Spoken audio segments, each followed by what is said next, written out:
Maman, le 30 juin 1960. Mukolo wana ozoko yeba lisusu makambo ndenge elekaki. Le 30 juin 1960. Makambo elekaki kaka kuna na nini na ndako ya munene.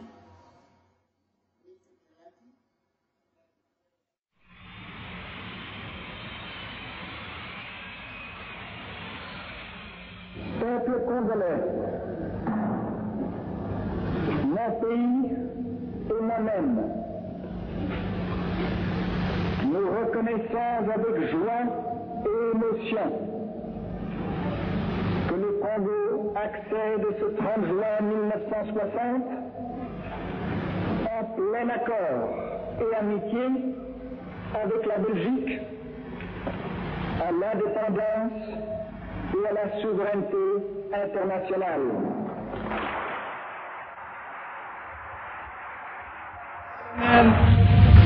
Où la République du Congo se présente au monde et à l'histoire pleinement indépendante, nous ne pouvons pas nous empêcher de mesurer la gravité de nos responsabilités et, dans une attitude de profonde humilité, de demander à Dieu qu'il protège notre peuple et qu'il éclaire tous ses dirigeants. Président Kansavubu a lui, et Chili, des gens qui parlent comme la première ministre à l'Europe, ce qui est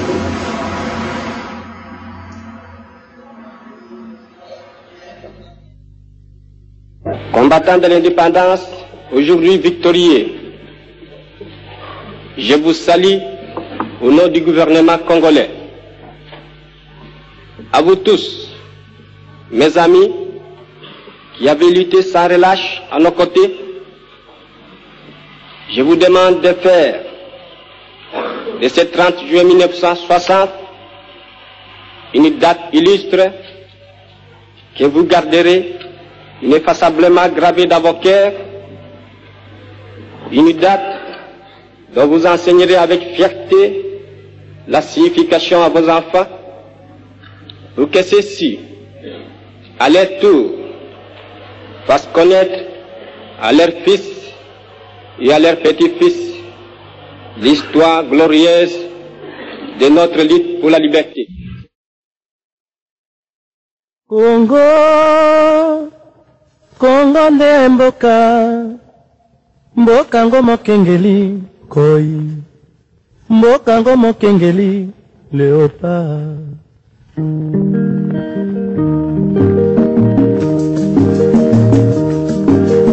Mikolo tosekanaki na mosolo ya mboka Congo ekoki, tofungwani miso lelo, tomoni bozoba nyonso tosali, po ya kobongisa Congo aveni, ebongi tosala, moto nyonso ata mwana.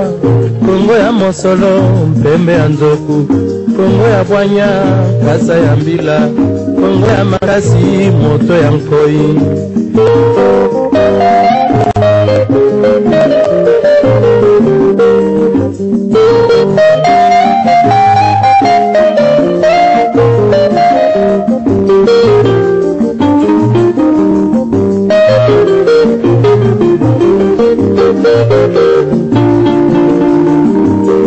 Mikolo tosekanaki na mosolo ya mboka Congo ekoki, tofungwani miso lelo, tomoni bozoba nyonso tosali, po ya kobongisa Congo aveni, ebongi tosala, moto nyonso ata mwana.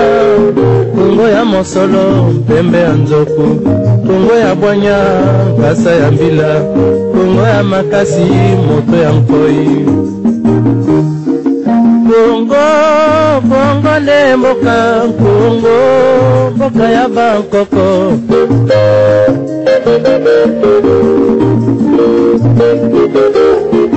Congo, mwana pamba lobi mbokolula yango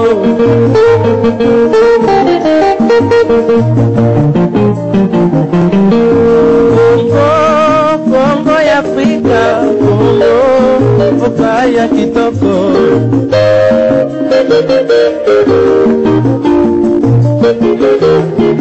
Kongo ya batu mayele Kongo bakobikisa yo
Kongo mboka mwana pamba lobi mbokolula yango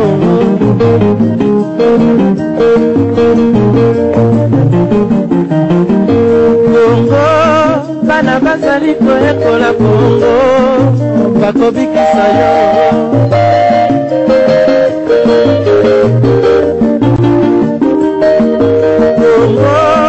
Kongo ya bakoko Kongo nemoka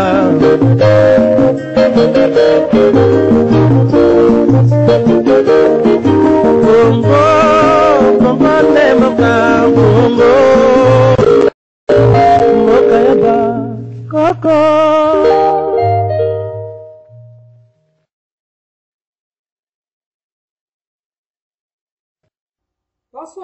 Bonsoir, chers auditeurs, auditrices de la radio Africa, la radio du donner du recevoir.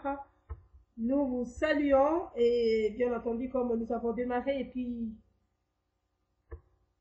il y a eu une toute petite interférence de Red2, on a essayé de redémarrer l'émission à 20h juste, donc il est présentement 20h, passé des 2 minutes. Et bien entendu, nous sommes en direct pour passer l'émission avec notre confrère, compatriote, Monsieur Marcel Kanga. S'il nous écoute, tu peux déjà nous rejoindre. Il était déjà à l'heure, déjà. C'est la photo que vous voyez, c'est Monsieur Marcel Kanga qui va parler aussi sur le problème. Bonsoir, Monsieur Marcel Kanga.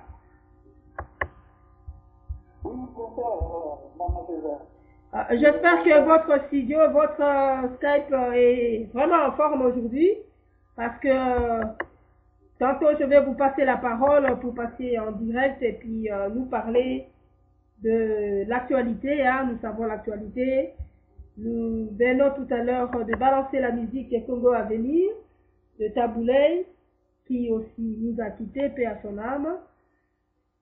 Bien entendu, chers auditeurs, auditrices de la radio Africa, nous sommes en direct et nous signalons à nos compatriotes congolais et amis africains, tous ceux qui suivent la radio, nous sommes maintenant en direct et nous vous signalons que nous ne serons pas longtemps parce qu'après cela, il y aura l'émission à 21h, 21h30 pour Autosigne Look, que je pense que Maman Rogaté nous fera quand même signe parce que peut-être qu'elle est empêchée ou comment on tâchera de mettre sa rediffusion ou alors la rediffusion de cette émission même qui passe maintenant parce que elle est bien souvent vers 21h, 21h30 à défaut. Donc voilà, Monsieur Marcel Kanga est l'invité ce soir, comme vous avez vu la photo balancée tout devant vous.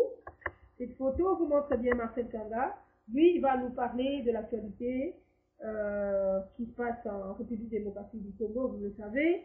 Nous ne faisons pas dans notre espace en Africa durant toute la journée à rendre hommage à notre vaillant soldat Mamadou Ndala qui est mort vraiment pour sa bravoure dans les combats voulant défendre la République démocratique du Congo parce qu'ils sont sur le terrain. Évidemment, nous n'avons que ceux-là qui sont là-bas pour défendre le Congo. Et bien sûr, il a été placé là dans l'armée congolaise, l'éthique, le poste, tout ce qu'il a eu à faire comme étant colonel. Il a été donc placé par Joseph Kabila, que l'on traite aussi de Rwandais ici dans la diaspora, et que nous aussi, nous sommes en train d'interpeller les dirigeants congolais de vraiment essayer de faire aussi quelque chose. Bon, de toutes les façons, c'est une distraction maintenant, parce que le Rwandais, nous en avons. Le Rwandais, quelques Congolais sont en train de vivre avec eux, quelques Congolais ont des couples rwandais, plutôt des femmes rwandaises aussi qui en ont fait des enfants. Nous avons connu même des gens, de leaders politiques aussi, qui ont aussi des femmes rwandaises et tout ça. Donc, les Rwandais sont toujours là avec nous, mais seulement, c'est la lutte politique. Nous avons une lutte politique et nous avons une lutte militaire. Et bien entendu, cela va aussi se défendre moyennant à ces niveaux-là. Donc, chers Congolais, nous sommes là aussi pour vous interpeller de savoir que, bien entendu, nous voulons que les Congolais de la diaspora deviennent un peu sérieux donc, par rapport à cette lutte, parce que Mamadou Ndala est notre héros, notre vaillant soldat, et vous savez, comme vous le savez, nous avons sélectionné quelques images de vidéos que nous allons tâcher de vous les placer aussi pendant ce temps, parce que vous allez voir, même au pays là-bas, au Congo, donc les gens qui lui rendent vraiment honneur, qui lui rendent hommage aussi, hein, parce que bientôt là, même les gens de Béni, les gens de Kivu sont appelés, la population est appelée au calme, parce que évidemment, quand quelqu'un de très important est mort, on ne se précipite pas, hein, on ne se précipite pas pour dire n'importe quoi, on ne se précipite pas pour cracher sur la mémoire des morts, et surtout s'il est mort en plein combat. Donc, quelque part, il faudrait que les gens en deviennent un peu sérieux pour ne pas se moquer de ceux-là qui sont sur le terrain et qui combattent pour le bien de notre mère patrie, qui est la République démocratique du Congo. Donc, ce n'est pas mon émission, je ne viens pas pour vous parler, mais c'est Marcel Kanga qui a quelque chose à nous dire à propos de ce qui se passe dans la diaspora, de cette circonstance désagréable, évidemment, qui s'est abattue sur notre sol, c'est-à-dire le sol congolais, et dans la diaspora. Nous avons un problème de communication Skype avec notre compatriote qui n'arrête pas de se couper à chaque fois, donc il va tâcher encore de nous rejoindre. Et évidemment, chers auditeurs, restez toujours en ligne. La rediffusion est là pour vous plaire. Et bien entendu, nous allons aussi lui passer la parole. En attendant, comme c'est bien aussi en même temps rendre hommage à notre vaillant soldat qui vient de nous quitter, Mamadou Ndala. Évidemment, la diaspora vraiment te regrette. Amafrica te regrette. Et bien entendu, nous interpellons le gouvernement congolais de vraiment essayer de soutenir la famille éprouvée de Mamadou Ndala qui est mort en plein combat. Et le reste, il appartient aux experts, il appartient à ceux-là qui peuvent enquêter pour savoir les circonstances qui ont amené à la mort notre vaillant soldat en pleine vie qui voulait vraiment défendre la mère patrie. Voilà, chers auditeurs, auditrices de la radio Africa. Quant à nous, nous essayons maintenant de balancer juste les testaments de Mamadou Ndala, c'est-à-dire ses dernières paroles. Hein, vous allez voir comment il était enthousiasmé de défendre la patrie. Et il est sur le terrain, nous ne sommes pas là, ceux qui combattent, comme tous les autres qui sont morts aussi dans le combat, comme les Mbunza Mabé et tous les autres. Donc, ils ont essayé de faire ce qu'ils peuvent le faire. Hein, pendant que les autres sont à 8000 km, ils doivent respecter aussi ceux qui combattent sur le terrain. Parce que, hein, s'ils ont un leader par excellence, ils peuvent aussi nous donner les noms pour que nous sachions aussi quel est son rôle, quel est son travail, quel est son apport, qu'est-ce qu'il en pense. Parce que c'est le combat qui est actuel. Nous ne voulons pas des hommes silencieux, mais des gens acteurs et participants de la lutte patriotique que nous menons. Voici le testament de Mamadou Ndala. Après, je vous passerai la parole, Monsieur Marcel Kanga.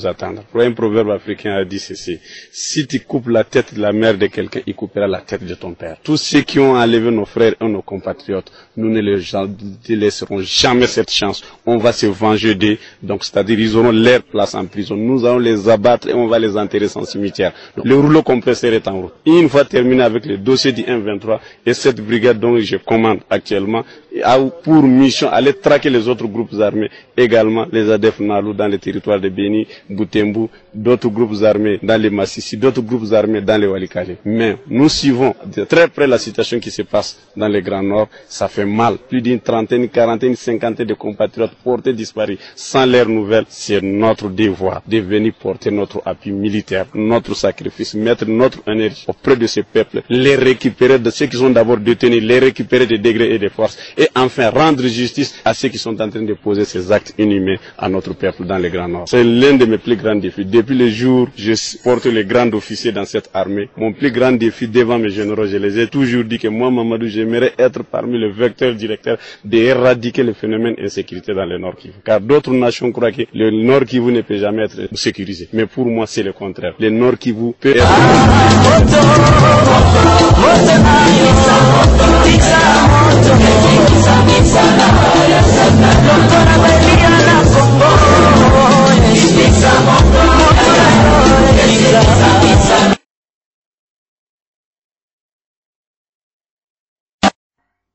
Voilà, chers auditeurs, auditrices, c'est la radio Africa World, la radio du donner et du recevoir.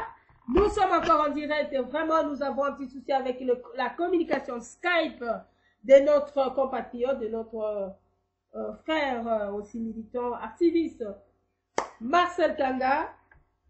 Nous ne savons pas qu'est-ce qui se passe maintenant. Il n'arrive pas vraiment à bien se connecter sur Skype.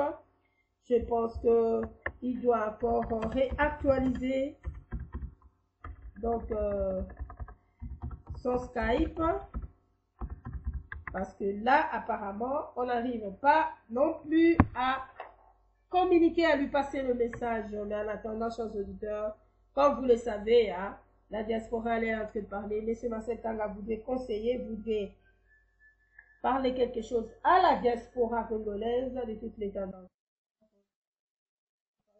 La diaspora, et cette diaspora n'est pas là pour donc c'est un peu ça, et voilà.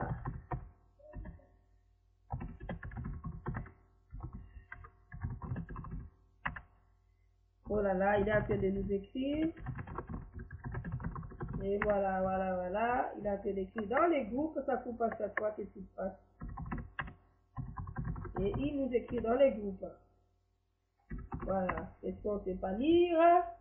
Écrivez à Amafrica, c'est la radio, non dans l'ancien groupe. Parce que là, les autres aussi vont lire ce qui se passe et seront alertés. Monsieur Marcel Kanga va écrire à Amafrica et non dans les groupes anciens.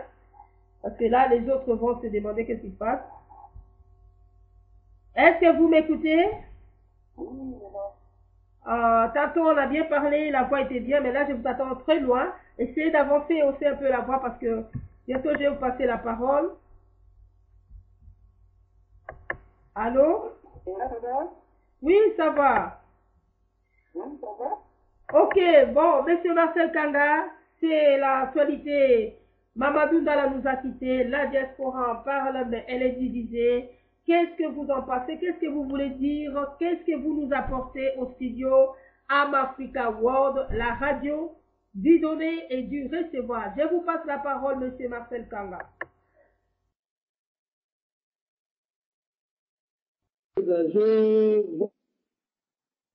J'étais ému de voir que la diaspora s'est rangée voilà, derrière ce...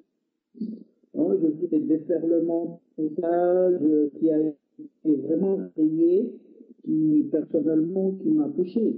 Et aujourd'hui, je me pose des questions. Si la diaspora aujourd'hui pourrait aussi se poser les mêmes questions, est-ce que nous comprenons que nous menons? Nous aidons notre pays ou nous sommes en train de distraire notre pays pour que l'ennemi prenne de l'avance sur nous. Si nous aidons les personnes qui travaillent au pays, pour sécuriser la nation, sécuriser des vaillants militaires comme ça, parce que je crois que les services de renseignement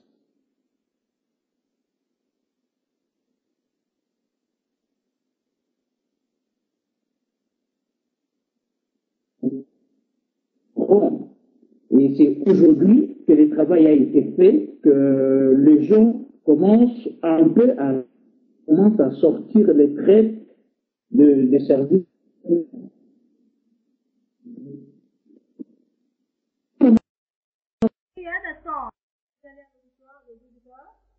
Veuillez à chaque fois réactualiser la page du site. À chaque fois que vous voyez qu'il y a blocage, réactualiser la page. Vous verrez directement la connexion. Il ne faut pas laisser comme ça. Peut-être qu'il y a eu une petite coupure, mais ça s'est vite repris en marche. Donc, chers auditeurs, à chaque fois réactualiser la page parce que apparemment nous avons encore le petit problème de Skype et je pense bien que nos auditeurs se doivent patienter parce que la connexion est là. On ne sait pas ce qui se passe. On ne sait pas ce qui se passe. Voilà, on ne sait pas ce qui se passe. Chers amis, veuillez à chaque fois réactualiser la page de la radio Amafrica. Allô, monsieur Marcel Kanga, vous m'écoutez? Oui, je suis là, Marcel. Ok, voilà, donc c'est passé, on écrit ici, la connexion Skype, ça passe pas bien. Et quand vous parlez, donc nos auditeurs n'entendent plus bien, donc il faut réactualiser. Voilà, nos auditeurs devraient toujours réactualiser à chaque fois qu'il y a une coupure pour qu'ils suivent bien l'émission, évidemment. Alors, monsieur Marcel Kanga, je vous passe la parole pour ce que vous nous apportez dans la diaspora par rapport à l'incident de Mamadou Ndala que nous rendons hommage. Et bien entendu, c'est pas ces choses chez nous en République démocratique du Congo qu'il est temps qu'on en parle, mais alors en vérité. Merci, je vous renvoie là. Oui, c'est ce que j'étais en train de dire, que j'étais très content de voir que les gens ont relayé une information qui a attristé tout le monde. Je crois ces déferlements de messages, j'ai l'impression que les gens prennent conscience. Mais aujourd'hui, la diaspora doit se poser la bonne question de son combat, surtout de son combat. Est-ce que les combats que nous menons ici aident les gens qui sont au pays, aident les gens à sortir de la misère ou aident à garder des vaillants militaires comme ça en vie? Parce que je crois que pour militer, il faut que les gens restent en vie. Ceux qui militent plus, c'est ceux qui vont au combat. Voilà, je crois que si nous sommes en train de distraire les personnes qui sécurisent la nation, qui sécurisent la population, je crois que notre combat n'a pas lieu d'être. C'est ça la question aujourd'hui. Je vais encore rafraîchir le mémoire de la diaspora. Nous avons fait une marche, tout le monde a dit qu'on avait gagné. Moi, personnellement, je n'étais pas tout à fait d'accord, mais je n'ai pas le droit de priver les gens d'exprimer leur opinion. Moi, mon problème, c'est quoi? C'est maintenant, la diaspora doit voir qui est responsable de ce qui se passe au Congo, même en Afrique. C'est ça le problème de toute la diaspora africaine.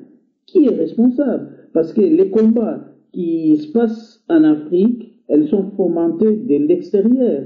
C'est aujourd'hui à nous de nous présenter devant des institutions internationales, de leur demander, sans violence, par conciliation, en leur montrant, en leur illustrant des choses avec des preuves concrètes pour dire, est-ce qu'il n'y a pas moyen d'arrêter ce que vous êtes en train de faire? Est-ce qu'il n'y a pas moyen de nous aider, nous aussi, à sortir la tête de l'eau? C'est comme ça. Et nous devons cibler les combats parce qu'aujourd'hui, tout le monde c'est Kabila. Mais l'après Kabila, qui va le prendre? Parce que les dirigeants africains, ils sont tous pris, ils sont tous vraiment liés les mains et les pieds et qui ne peuvent pas prendre des décisions. Aujourd'hui, Mamadou Ndala est mort, tout le monde est surpris, mais moi je n'étais pas surpris parce que la MONUC savait déjà 3 semaines avant qu'il y avait les rebelles des FN et les rebelles ougandais à Béni. Tout le monde le savait. Et il y a même les journalistes qui ont été interdits de les dire publiquement. Donc, si Mamadou est allé à Béni, c'était déjà que ça pouvait avoir une embuscade. L'embuscade devait vraiment être inévitable. Parce que déjà, Béni n'était pas totalement entre les mains du gouvernement congolais. Qu'on le dise ou pas, mais la vérité c'est ça. Vous imaginez, un obi a été lancé. Un obi, c'est pas une balle. Un obi, c'est un grand tuyau où on met l'obi pour que ça soit lancé. Les temps de le lancer, on devait le voir, c'était en forêt, mais imaginez. Donc si ça a été contrôlé, la personne pour rentrer dans cette forêt, le temps de se placer, le temps de tirer. Et voilà, donc aujourd'hui, je crois que nous devons nous poser de vraies questions. Moi, je regarde aujourd'hui, les gens vont marcher les 4. C'est une bonne chose. Pour la RDC, les 4, c'est la fête de martyr de l'indépendance. Les 4. En RDC. Parce que ça sera aussi une journée fériée. Mais je me pose la question, quand je vois des gens comme Mukumbubila, qui va marcher avec la diaspora, qui a fait tuer des jeunes, ces jeunes-là n'ont même pas fait leur vie. Je me pose des questions. Je me pose vraiment des questions en disant à la diaspora, qu'est-ce que vous faites? Qu'est-ce que vous faites? Parce qu'aujourd'hui, vous marchez avec les gens qui ont les mains souillées de sang. Donc vous êtes aussi des complices de tous ces morts. Est-ce qu'il n'y a pas moyen aujourd'hui de mener notre combat autrement? Parce que militaire, oui, c'est vrai, oui, combattant. Mais la finalité du combat, c'est quoi? C'est la question que je pose à toute la diaspora aujourd'hui. C'est quoi la finalité du combat? C'est Kabila dégage? Et la solution, ça sera quoi? Parce qu'avant de faire une chose, il ne faut pas qu'on fasse aujourd'hui les mêmes erreurs que les gens ont fait en 1960. C'était quoi? Réclamer l'indépendance, ils l'ont eu, l'impréparation de cadre. Et qu'est-ce qui s'est passé après l'impréparation de cadre? Vous savez, c'était le chaos. C'était le chaos total. Et nous sommes là, 53 ans après, 54 ans après, et le Congo n'a jamais décollé. Parce que l'armée avait pris le pouvoir, Mobutu a dirigé comme il pouvait diriger. Et aujourd'hui, je crois que nous ne donnons pas l'occasion, oui, pour que nous puissions revenir là où on était, dans les trous de cette manière de diriger de main ferme une république. Moi, je vais vous donner des pistes parce que vous ne l'avez pas. On vient de faire une plateforme des associations africaines de la diaspora. Les Congolais ne sont pas inclus. Il n'y a que le Cameroun, le Sénégal pour l'Afrique de l'Ouest. Pour l'Afrique centrale, c'est le Cameroun parce qu'il y a des pays qui se sont imposés. 2. La France veut former les armées africaines. Mais la diaspora, vous êtes là où vous dormez. C'était le moment de dire à la France, vous formez les armées africaines, c'est quelque chose de très bien, mais sauf qu'il faut mettre des outils de surveillance de ces armées africaines pour que ces personnes ne dirigent pas nos pays de main de fer. C'est ce qu'il faut faire. Mais aujourd'hui, les gens se battent parce qu'il y a ceux qui veulent se faire voir, il y a ceux qui sont dans des partis politiques qui essayent de tirer la couverture pour dire il y a des opposants à Kabila qui marchent et machin, machin. Je crois qu'il ne faut pas tomber dans ce piège-là. Le problème, c'est quoi? Demain, si la diaspora ne sait pas utiliser ça, je crois que c'est d'autres personnes qui vont en profiter. Et après, vous allez vous tirer, voilà, tenir la tête pour dire on était des cons, on était des machins. Et de deux, moi je voudrais demander à la diaspora, les gens sont en train de suyer leur casier judiciaire. Qu'est-ce que ces personnes-là vont devenir demain, après les combats? Parce que vous combattez. Vous combattez pour gagner quoi? C'est ça la question aujourd'hui. Et je voudrais aussi que la diaspora comprenne un peu. Dans une démarche violente, nous ne serons pas à mesure de faire adhérer plus de monde dans ce combat-là.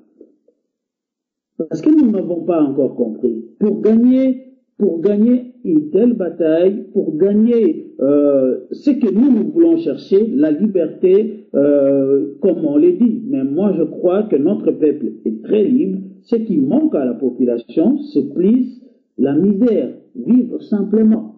Donc, si on veut aider notre population à vivre simplement, c'est changer le combat, c'est changer une autre manière de voir. C'était aujourd'hui à donner un peu plus de voix à nos dirigeants, aux personnes capables qui peuvent conduire le peuple en se disant aujourd'hui, la personne, s'il se présente aux Nations Unies, il présente les préoccupations de la population, ces préoccupations-là peuvent être mises, peuvent être prises en compte. Ça, c'est le principal. Aujourd'hui, l'Afrique est laissée pour compte. C'est quand même 54 pays africains et des millions de personnes que la communauté internationale ne tient pas compte de leur voix. Ils sont des membres non permanents des Forts Nations Unies, dans des institutions. Les institutions sont réparties de manière illégale, injuste. C'est là qu'il faut mener les combats, pour donner la voix, pour pousser le pays africain aujourd'hui vraiment à sortir de cette emprise, de dirigeants à sortir de l'emprise. Moi, je ne crois pas que la solution serait ce qu'on est en train de faire aujourd'hui. La solution c'est de fédérer les gens. Je donne un exemple simple. Le président tunisien Marzouki est en train de se battre bec-ongle. Il a présenté quelque chose de formidable que peut-être les combattants ne savent pas. C'est la création de la Cour constitutionnelle internationale, qui aura pour rôle d'imposer les nations, toutes les nations du monde, à tenir compte, à prendre en compte leur engagement, à tenir à leur engagement à chaque fois qu'ils ont signé des traités internationaux. Ça, c'est quelque chose de formidable. C'était quelque chose que les combattants pouvaient même relayer, qui rendrait encore un peu plus libres nos pays africains. Mais aujourd'hui, je crois que tout le monde va dans tous les sens et que moi, personnellement, je suis un peu déçu. Je suis déçu. Je crois que le combattant, aujourd'hui, celui qui se dit combattant, doit aujourd'hui réfléchir dans quelle ligne il se met, dans quel piège il est en train de tomber. Pourquoi, si vraiment notre combat est juste, si vraiment nous nous disons que nous faisons un combat pour vraiment le futur de nos enfants, alors, amenons aussi nos enfants dans nos marches. Marchons avec eux pour qu'ils voient qu'est-ce que nous réclamons, nous. Ça, c'est ma question aux combattants. Si vous faites sans qu'il y ait des enfants qui ne soient pas au courant, ça pose beaucoup de questions. Amenons nos enfants pour leur dire on est en train de réclamer et machin. Les enfants vont nous poser des questions. Pourquoi nous voulons que Kabila dégage? Et c'est quoi la solution après? C'est ça ma préoccupation aujourd'hui. Je voudrais aussi que nous allions un peu comprendre, parce que les gens ignorent très souvent. Moi, je suis en train de démontrer certaines petites choses que beaucoup ignorent. L'Est de la RDC, souvent les gens ignorent que Laurent Désiré Kabila, s'il a été mort, moi j'ai toujours dit, il a été victime de ce complot international. Ce que les gens ignorent, Bill Clinton ne veut pas lâcher Kagame. Angela Merkel ne veut pas lâcher Kagame.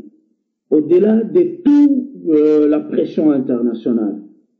Alors, pourquoi vous n'écrirez pas des lettres à Angela Merkel pour leur dire vous êtes responsable des morts du Congo? Pourquoi ne pas faire aujourd'hui pression à Bill Clinton, bien que Obama est en train d'essayer de changer les choses pour lui dire lâchez Kagame, c'est lui le responsable du génocide et il est encore responsable de tous les morts du Congo. Ça, c'est des combats qu'il faut mener. Ça, c'est des choses qu'il faut faire pour rendre libre, pour vraiment éviter les viols qu'il y a à l'est du Congo. Parce que j'ai toujours dit, le vrai problème de l'est du Congo, c'est les armes. C'est les armes. C'est les gens qui fabriquent des armes. Et les gens qui fabriquent des armes, ils vont l'expérimenter à l'est du Congo. La guerre du Congo, on pousse les gens à se battre. On pousse les gens à se battre pour récupérer les matières premières. Tout le monde le sait. Même les combattants le savent. C'est pas Kabila les problèmes. C'est pas Kabila les problèmes. Et aujourd'hui, nous ne donnons pas la possibilité à Kabila de dire des choses en face des institutions, de donner ses préoccupations. Pourquoi? Parce qu'on lui dira, tu es sur une chaise injectable, déjà, voilà, ton peuple ne t'aime pas. Qu'est-ce qu'il va dire lui? Je vais donner l'exemple du président kenyan. Il a été convoqué à la CPI. Aujourd'hui, pourquoi il n'est pas arrêté? Parce que tout son peuple a été derrière lui. Est-ce que vous pouvez voir ça? Si vous avez des yeux pour voir, regardez bien le président kenyan. La CPI l'a convoqué combien de fois pour le faire arrêter? Mais tout son peuple, au moment où on l'a convoqué, c'est à ce moment que lui, il a postulé comme président. Et il a été voté.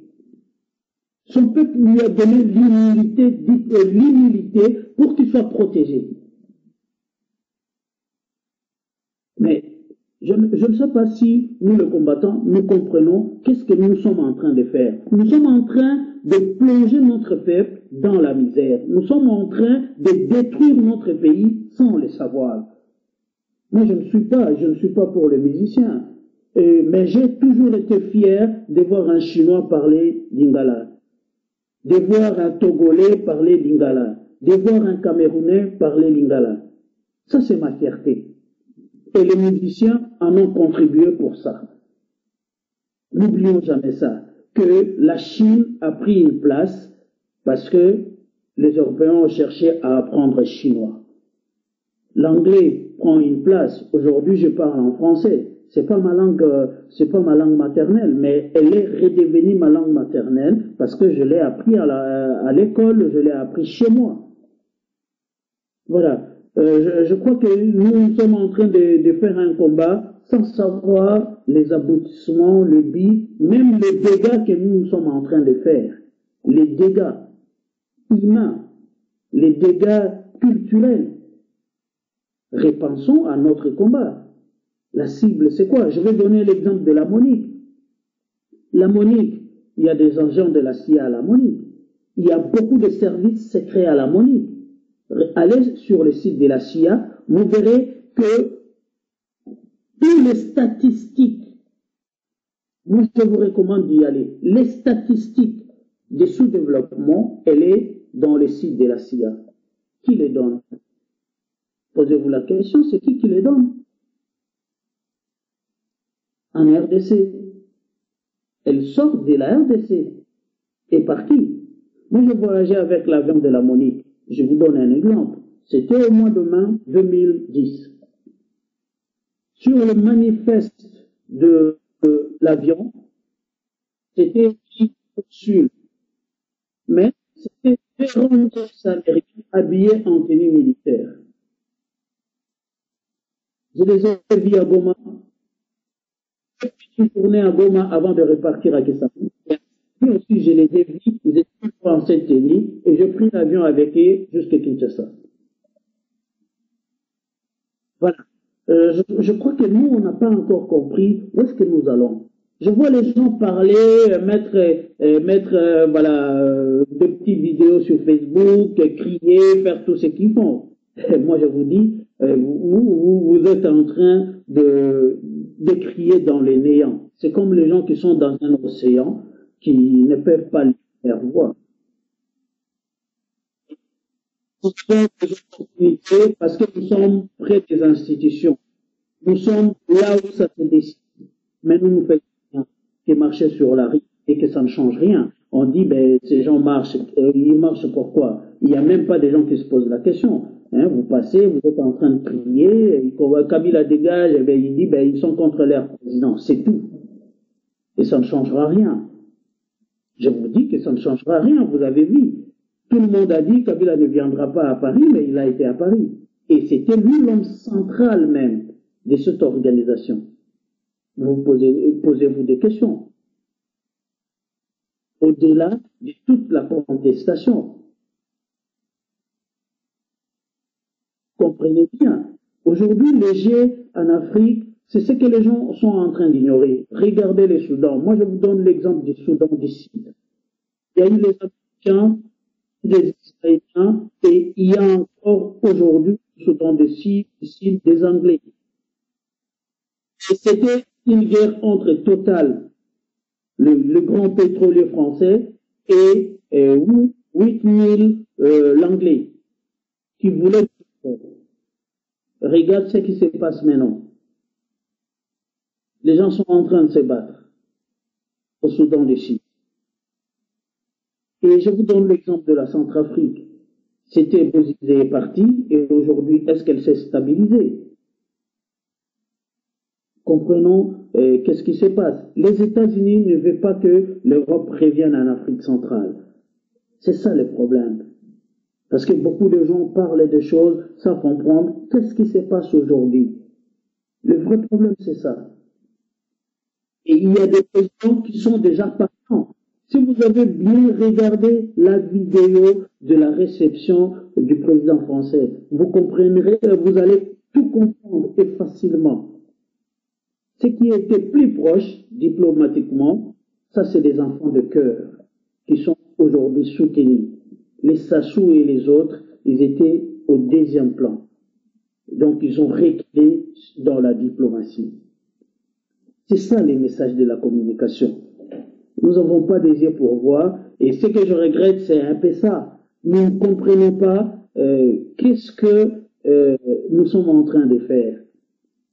Aujourd'hui, je crois que j'ai voulu vraiment conscientiser le combattant en leur disant l'ennemi du peuple congolais, si vous dormez, il est en train de planifier des choses terribles pour le Congolais. Il y aura même les Congolais qui habitent au Rwanda, qui habitent en Ouganda.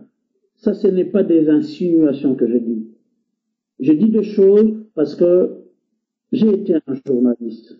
Je l'ai encore dans mon sang. Je vérifie toujours les choses et je fais toujours attention pour éviter l'incitation à la haine.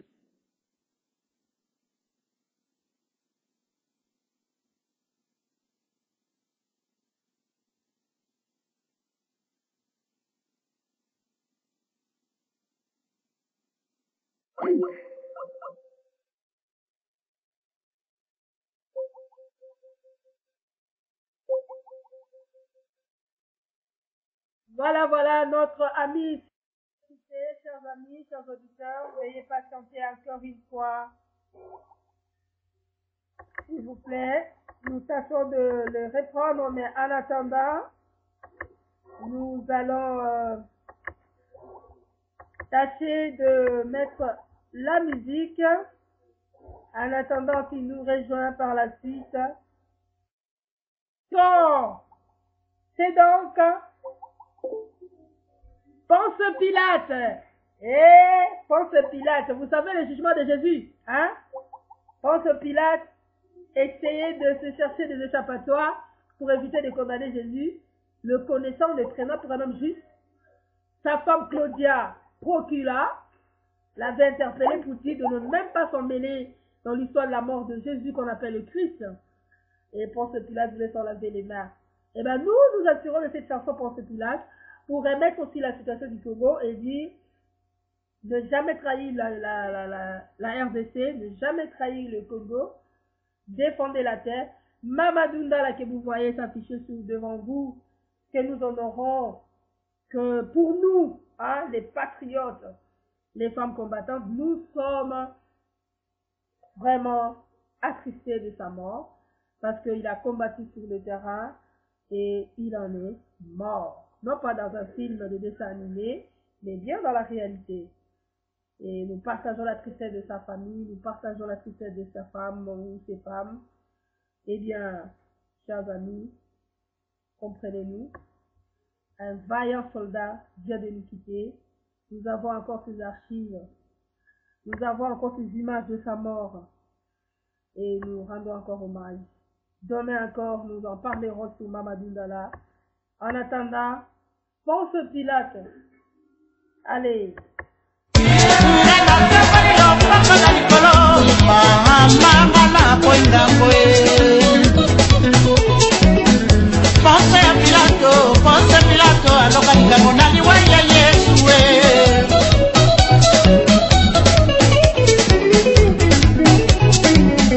yela ninga mainga na sukola mapoko yela ninga mainga na sukola mapoko okombo ya tata pe ya mwana pe ya eli mosambu na boinga boe ngai na boinga bonga mwana moto ota esoki moto soko mingi na kotala likambo livi moto elengi mingi na koseka mwasi akamba moto elengi mingi na kolula lipaku lituti moto ezali sempo ya likambo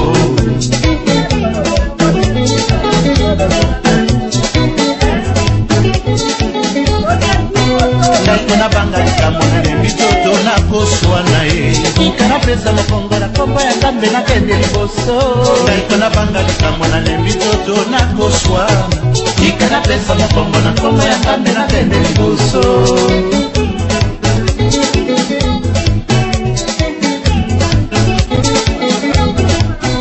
ota esoki moto somo mingi na kotala likambo liswi moto elengi mingi na koseka mwasi atamba moto elengi mingi na kolula kamata okia na ndako mona makambo molulu yango na bateko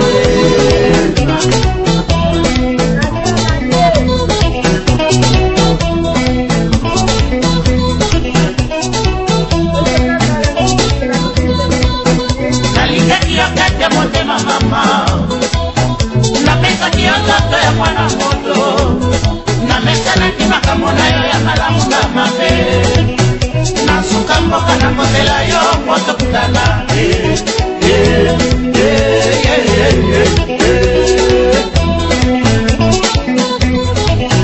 nalingaki yo kate motema mama napesaki yo nzoto ya mwana moto namesanaki makambo na yo ya malamu na mabe nasuka mboka nakosela yo po tokutana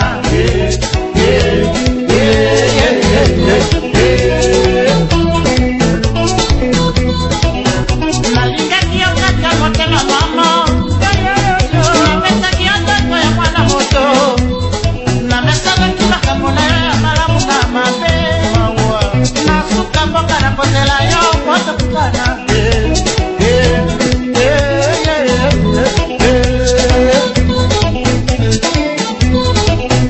nalingaki yo kaka motema mama napesaki yo nzoto ya mwana moto namesanaki makambo na yo ya malamu na mabe nasuka mboka nakosela yo po tokutana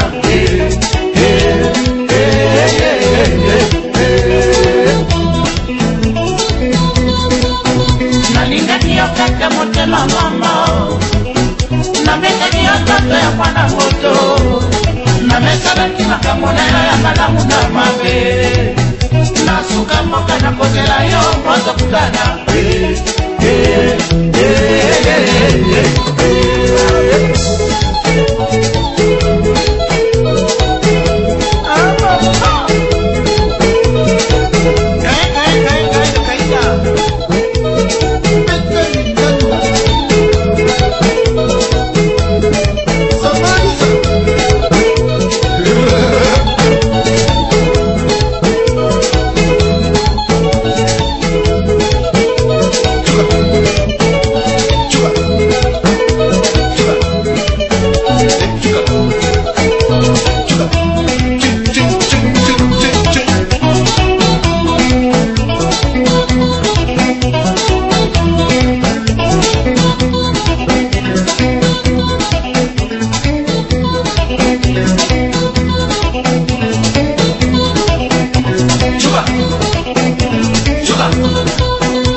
encore sur notre plateau et Marcel Kanga va encore continuer sa thèse parce que bientôt nous allons quitter les studios.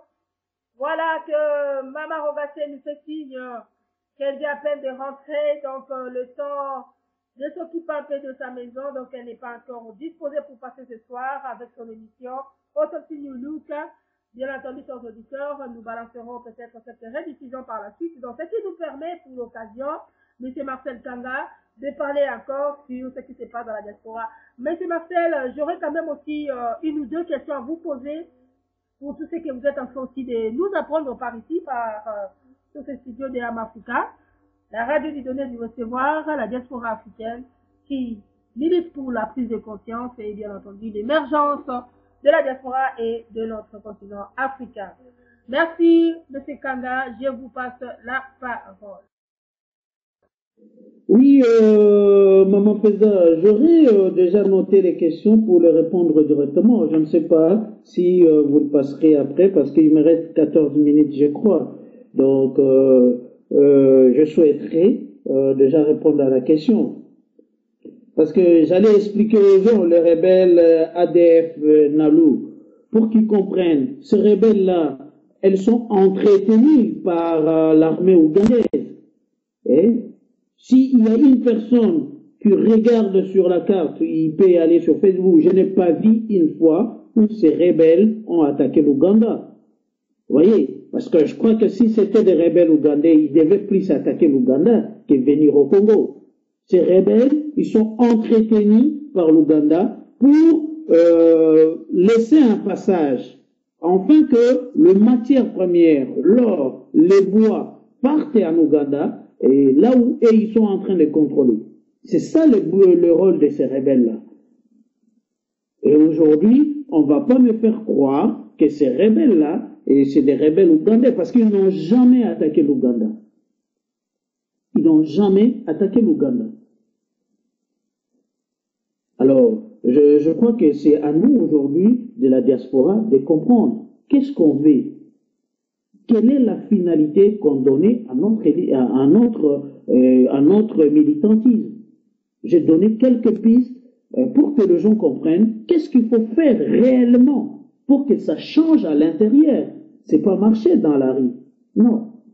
C'est pas faire le pas que je vis, un tel est allé jusqu'à l'Élysée en faisant quelques villages. Non. Il faut aujourd'hui nous ranger avec d'autres associations. Et ces associations rentreront dans nos combats, dans notre combat, si seulement on devient non violent. On commence à réclamer des choses. Parce qu'il y a beaucoup d'associations aujourd'hui qui veulent militer avec les migrants et qui militent, qui ont toujours milité avec les migrants. C'est aujourd'hui prendre un cahier des charges,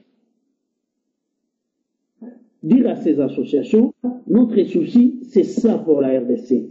Et à vous de relayer. Ils peuvent nous orienter aujourd'hui, d'aller voir les têtes des listes des députés européennes, de leur dire des choses en face, pour que ces gens, quand ils vont aller en plénière, qu'ils puissent dire ces choses-là, qu'ils prennent des engagements sur ces choses-là.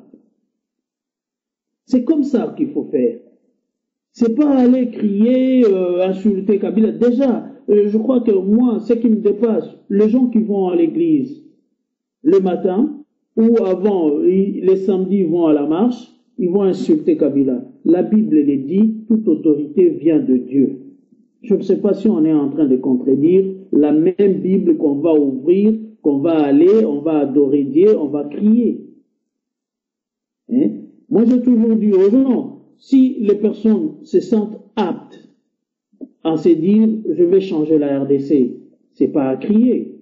Il faut aller sur le terrain, faire des choses qui changent la RDC. C'est pas à crier, en distance. Faisons des petites actions où la population va voir et qui donnera des leçons aux gouvernants et aux gouvernés en se disant, ça c'est une passerelle. Ils nous font voir. Moi j'ai toujours donné l'exemple de Mutombo Dikembe. Il n'a pas crié, il n'a pas dit à Kabila, il n'y a pas des hôpitaux, il n'y a rien, il y a machin. Non. Il est allé, il a fait un hôpital, il a appelé Kabila à venir inaugurer cet hôpital. Pour moi, ça a été une leçon pour Kabila. Et aujourd'hui, Kabila a lancé l'hôpital du cinquantenaire qui n'a pas encore commencé à fonctionner. Mais bien sûr, pour moi, je crois que pour Mutombo Dikembe, c'était une claque qu'il a donnée au gouvernement congolais pour leur dire, vous avez beaucoup d'argent, donc vous pouvez faire mieux que moi. C'est ce que nous devons faire aujourd'hui. C'est pas crier.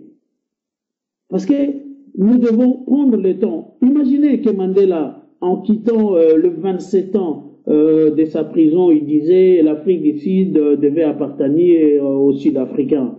Est-ce que l'Afrique du Sud serait là où il est aujourd'hui?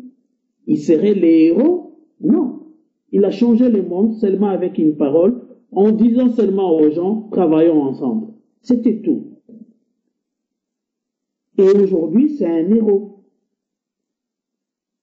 Le Congo n'avancera jamais si on n'arrive pas à travailler ensemble. Jamais, je vous dis. Vous pouvez monter, crier, tout ça. Jamais. Parce qu'on profitera toujours de nos divisions pour que le Congo torpille, pour que celui qui est au pouvoir puisse torpiller et que tout le monde se dise il n'a rien foutu. Changeons notre regard, essayons de voir autrement les choses. Sinon, ça sera désolant pour nous et pour nos enfants.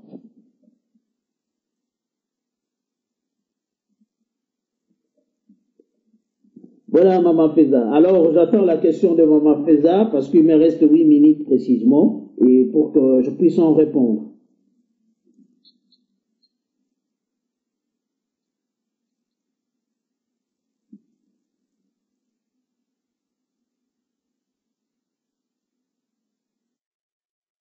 Voilà, M. Marcel Kanga, moi je pense que j'ai une question, mais la personne qui devait passer son émission à 21h ne passera plus parce qu'elle est empêchée, donc elle n'a pas vraiment eu le temps de préparer son émission, elle nous a fait déjà fait comprendre et nous a envoyé ses excuses.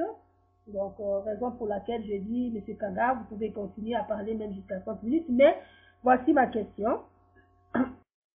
En fait, M. Kanga, les problèmes ici dans la diaspora, je pense que nous sommes en train de parler de ça chaque jour, chaque soir, nous parlons sur les réseaux sociaux de Facebook.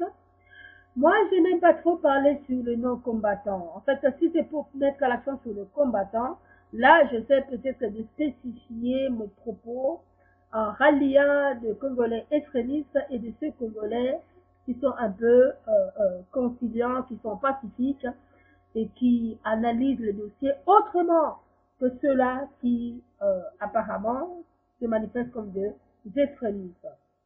Bon, le problème, c'est que, tel que le dossier est présenté dans la diaspora, la majorité des Congolais de la diaspora ont été saisis par cette accusation grave, parce que, vous le savez, je maintiendrai toujours cela, même s'il arrivait un jour que j'arrive en République démocratique du Togo, je ne manquerai pas de le parler. Mais pour le moment, nous sommes un peu méfiants des descendants du Congo, étant donné que ceux-là que nous sommes en train de reprocher sont toujours au pouvoir, sont toujours dans les institutions du pays, raison pour laquelle nous sommes des mamans paysannes, nous sommes un peu méfiants que pour les descendants du Congo. Mais en attendant que nous sommes là, nous analysons de loin. La diaspora congolaise a été saisie par cette accusation grave. Et c'est une accusation très grave. Pourquoi? Parce que notre pays, la République démocratique du Congo, est en guerre, a été agressé officiellement selon les rapports de mapping de 2010, stipulant que la RDC est victime de ces 3 pays voisins, à savoir Rwanda, Burundi, Ouganda. Et cette sorte d'agression a fait de morts. Des millions, nous ne parlons pas des centaines, des milliers, mais des millions. À cause de cela, les Congolais en veulent aux Rwandais, d'abord. Parce que lorsqu'on parle de Rwanda, il faut entrer entre Hutu, Tutsi. Mais les Congolais en veulent aux Rwandais, à savoir Hutu, Tutsi, tous dans le même sac. Mais lorsqu'il faut encore approfondir le dossier, ils en veulent aux Tutsis. Et pourquoi? Parce que les Tutsis ont le pouvoir au Rwanda, les Tutsis ont le pouvoir en Ouganda, les Tutsis ont le pouvoir au Burundi, les Tutsis ont aussi le pouvoir en République démocratique du Congo par rapport à certaines personnes qui sont des sénateurs, et être un sénateur, c'est ceux-là qui détiennent la constitution d'un pays. Alors, à cause de cela, les Congolais ne peuvent pas supporter qu'on leur dise que celui qui dirige au pays, c'est un Tutsi. Et c'est à cause rien que de cette accusation grave qui n'a jamais été défendue du gouvernement congolais. On a laissé la diaspora pendant un bon moment d'être nourrie de toutes ces accusations graves. Nous autres aussi, nous avons été saisis de ces accusations. Mais heureusement, ou je peux dire peut-être malheureusement ou heureusement, nous n'étions pas dans cette conviction de choses. Parce que nous, on était de ceux-là qui estimaient bien que l'Afrique doit s'unir. Mais elle ne peut pas s'unir tant qu'elle est divisée. Tant que l'Afrique est corrompue, l'unité ne peut pas se faire. Pendant que le voisin agresse une nation aussi grande qu'elle est la RDC, on ne peut pas parler du panafricanisme ou que sais-je. Et là, on a compris que l'Afrique doit se guérir de son intérieur, avant d'arriver à atteindre ceux qui sont en train de rêver sur le panafricanisme. Ça c'est clair, parce qu'il y a beaucoup de choses à résoudre en Afrique. Nous avons lancé l'appel au gouvernement congolais. Nous sommes passés dans certains médias de la diaspora, tels que le Zoom El Mille, qui est une chaîne qualifiée pro-gouvernementale, parce qu'il défend le régime de Joseph Kabila. Mais nous sommes passés justement pour simplement passer notre message, pendant que les autres nous avaient fermé leurs portes pour que nous ne nous exprimons pas. Parce qu'il y en a de ceux-là qui ont le droit de parler et ceux-là qui n'ont pas le droit de parler. Et ça, là, comme nous militons pour la liberté, nous en avons en horreur. Et nous avons combattu pour essayer aujourd'hui d'avoir le plus que ce média que vous avez aujourd'hui à Africa World. Justement pour s'exprimer. Et nous avons dit au gouvernement congolais que la diaspora, ça brûle. Il faut qu'il fasse quelque chose. Le gouvernement congolais, apparemment, ne nous a pas convaincus de sa réplique. Nous avons lancé l'appel au gouvernement congolais de nous dire toutes ces accusations, si elles sont fausses, il faut quand même qu'elles fassent quelque chose. Nous avons essayé de comprendre ce silence du gouvernement congolais. Pendant ce temps, nous nous sommes mis en contact avec ceux-là qui étaient pro-gouvernemental. Parce qu'on était à la recherche des informations. Nous, les mamans faisant, on ne devait même pas combattre un combat où on écoute que d'un seul côté. C'est une mauvaise foi. On n'a jamais été dans l'histoire de guerre. On n'a jamais été dans le règne du pouvoir au Zaïre. Ceux-là qui ont détruit le Zaïre hier. Je ne peux pas simplement les écouter eux, sans écouter ceux-là aussi qui sont venus après. C'est l'équilibre d'analyse. Et malheureusement, la plupart de la diaspora, femmes comme hommes, se coincent, c'est-à-dire prisonnières d'un seul camp. C'est pas bon, ils doivent se libérer. Ils doivent se libérer.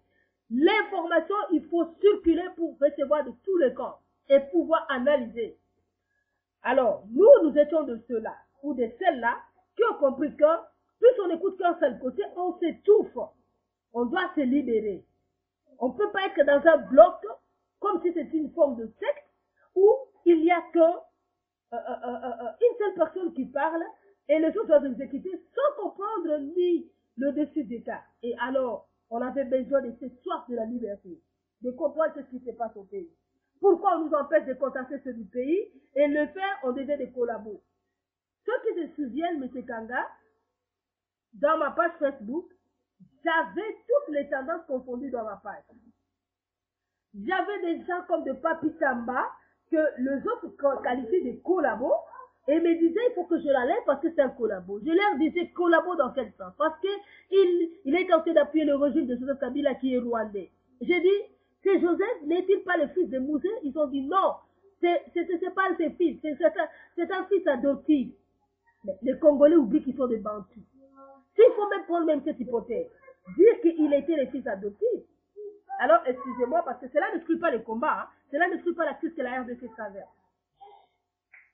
Cela n'exclut pas. Nous avons simplement dit, il faut aller suivre l'hypothèse qu'il est un enfant adopté, étant de Bantou, nous le savons, les femmes congolaises en font des enfants par-ci par-là, et si aujourd'hui on arrive à l'épouser, à prendre un homme qui élève cet enfant-là, et que demain il se dise, je suis son père, est-ce que nous sommes là pour entrer dans les racines pour savoir est-ce que réellement c'est biologique ou pas? Non. Les Congolais n'ont pas la notion de la lutte. Je suis désolé. Monsieur Marcel Kanga, cela nous faisait très mal au cœur. Parce que nous voyons le combat est là. Au lieu qu'on avance, on est en train de se focaliser pour faire le travail de ceux-là qui veulent exercer leur vengeance sur le nom de Kabila. Ça, moi, je l'avais dit. Que notre combat n'est pas basé par la vengeance. Parce que si c'est la vengeance là, alors Mobutu doit revenir diriger et remettre son Zaïre.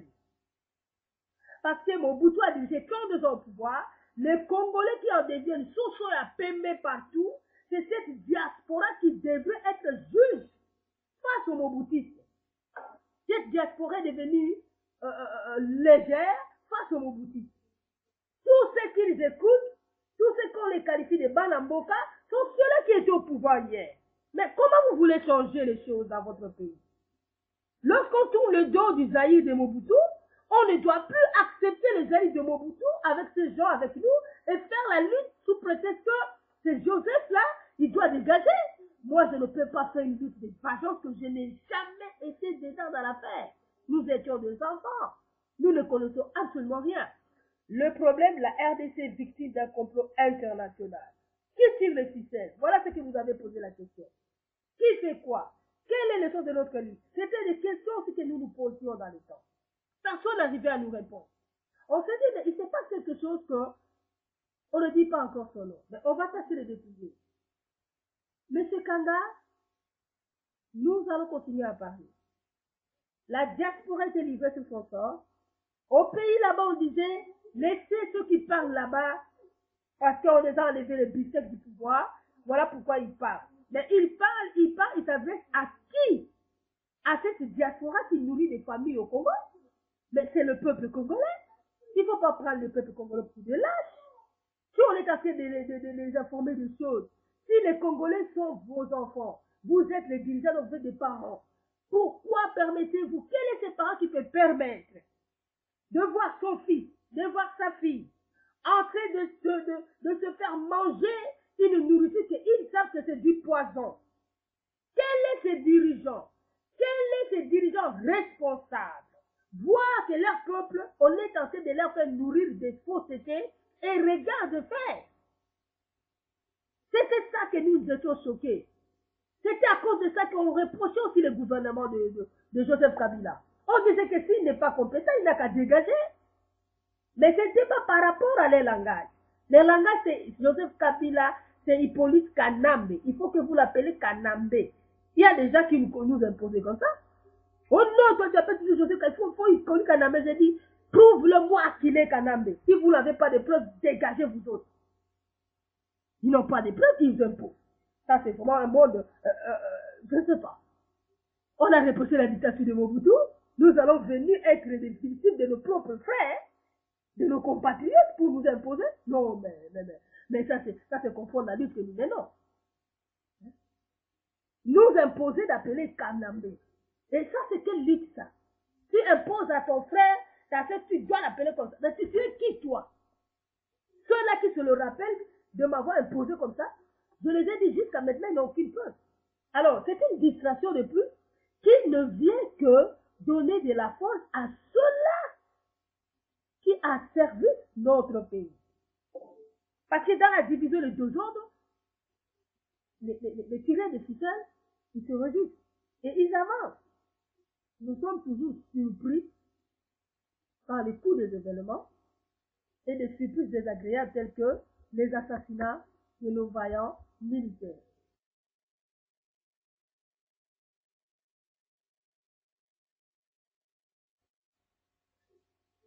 Raison pour laquelle, chers auditeurs, M. Marcel Kanga, c'est ça que je me permets un peu d'expliquer un tout petit peu ça pour que votre question, parce que vous avez dit qu'est-ce qu'ils veulent, est-ce qu'ils comprennent. Moi, je viens répondre aussi à leur place, comme s'ils étaient là. Donc, j'essaie peut-être aussi à améliorer un peu l'exposition de ces dossiers, parce qu'il y en a d'autres qui expliquent quand même très mal. Donc, la lutte n'était pas pour défendre un homme politique. La diaspora n'était pas debout pour un homme politique. La diaspora était debout pour la patrie. Et cette patrie était victime de complot international dénoncé par Laurent Désiré Kabila lui-même. Et par la suite, les Honoré Ngwanda et tout ça là, ils ont fait des discours comme le livre tel que Crime organisé en Afrique centrale. Et le Charles Onana, ils ont dénoncé tout ça. Bon, on était face à des informations que nous devons tous nous en nourrir. Mais pendant ce temps, regardez ceux qui dirigeaient au pays. Qu'est-ce qu'ils ont dit? En tout cas, c'était comme s'ils s'en foutaient. C'est comme s'ils préparaient les lits de leurs propres adversaires, de les nuire à partir de la diaspora. Ils préparaient leurs lits. Ils ont encaissé, qu'on les détruise, qu'on les nuise, sans répliquer un mot. Moi, j'ai essayé de faire des efforts pour essayer de demander, ceux-là qui sont proches de ce gouvernement, de dire, mais est-ce que ça leur fait rien du tout de ce qu'on dit ici? Ils ont dit, oh là là, vous savez, il paraîtrait, parce que là, il faut vraiment qu'on en parle, parce qu'il y en a marre. S'ils sont contre, ils n'ont qu'à nous contacter. Il y en a un qui nous dira, oui, parce que il paraîtrait que quelqu'un qui jouissait vraiment d'une influence auprès de Joseph Kabila, il l'avait conseillé qu'il faut laisser ceux qui parlent à l'étranger, ce sont des mobutistes, parce qu'on les a volés les disquettes, laissez-le parler à 8000 km, Rwanda, oulala, c'est un terminator, et tout ça. C'était ça la réplique. J'ai dit, rien que ça. Et ce gouvernement sait de se convaincre. Ok, merci. Aujourd'hui, qu'ils viennent véritablement marcher dans la diaspora, à Paris, partout, qu'ils viennent. On va voir comment on va les pourchasser. Aujourd'hui, le conseil ne joue plus. Parce que la diaspora était lancée d'encaisser, d'écouter, de voir la réalité. En fait, j'ai dit bien pour ceux-là qui ont combattu sérieusement par amour patriotique. Parce que dans les combattants, il n'y a pas que des fous. Il y en a aussi de ceux-là qui sont sincères dans leur vie. Il y a des arrivistes comme toujours, dans chaque lutte d'ailleurs, mais il y en a des ceux-là qui sont vraiment des vrais combattants et on se respecte. On se connaît. Parmi des autres que nous qualifions de collabos, mais il y en a de ceux-là qui sont des combattants, mais qui nous considèrent, qui me considèrent aussi. Et on se parle entre nous.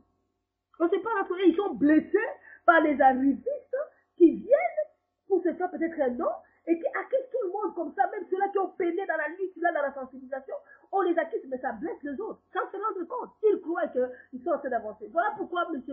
Marcel Kanga, la diaspora, ça brûle, mais Dieu est grand. Il fera en sorte que cette diaspora qui connaît son combat dans la fausseté sera confondue. Et cette diaspora qui milite sincèrement sera défendue et aura son résultat du combat. Le gouvernement congolais s'en foutait pas mal de ce qui se disait. Parce que laissez-les par là 8000 km. Mais ces 8000 km semblent devenir derrière la maison maintenant.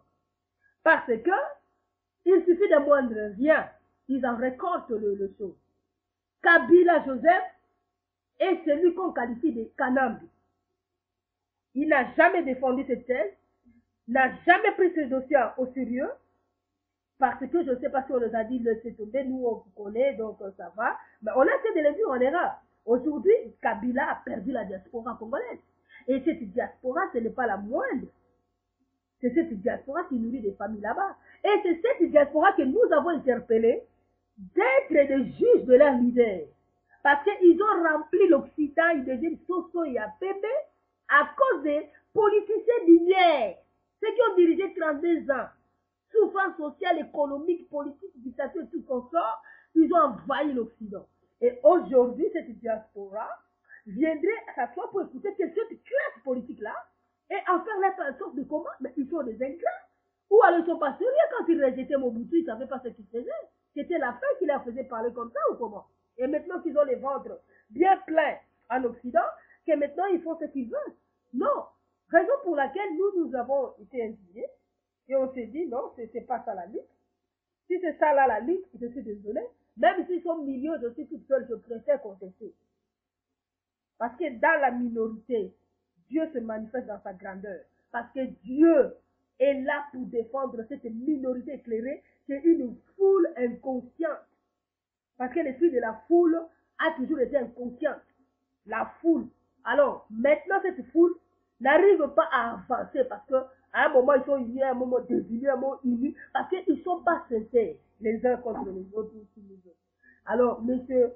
Kanga, l'accusation qui est portée contre Joseph Kabila étant le Rwandais, le Congolais de la diaspora, ne comprennent et ne supportent pas.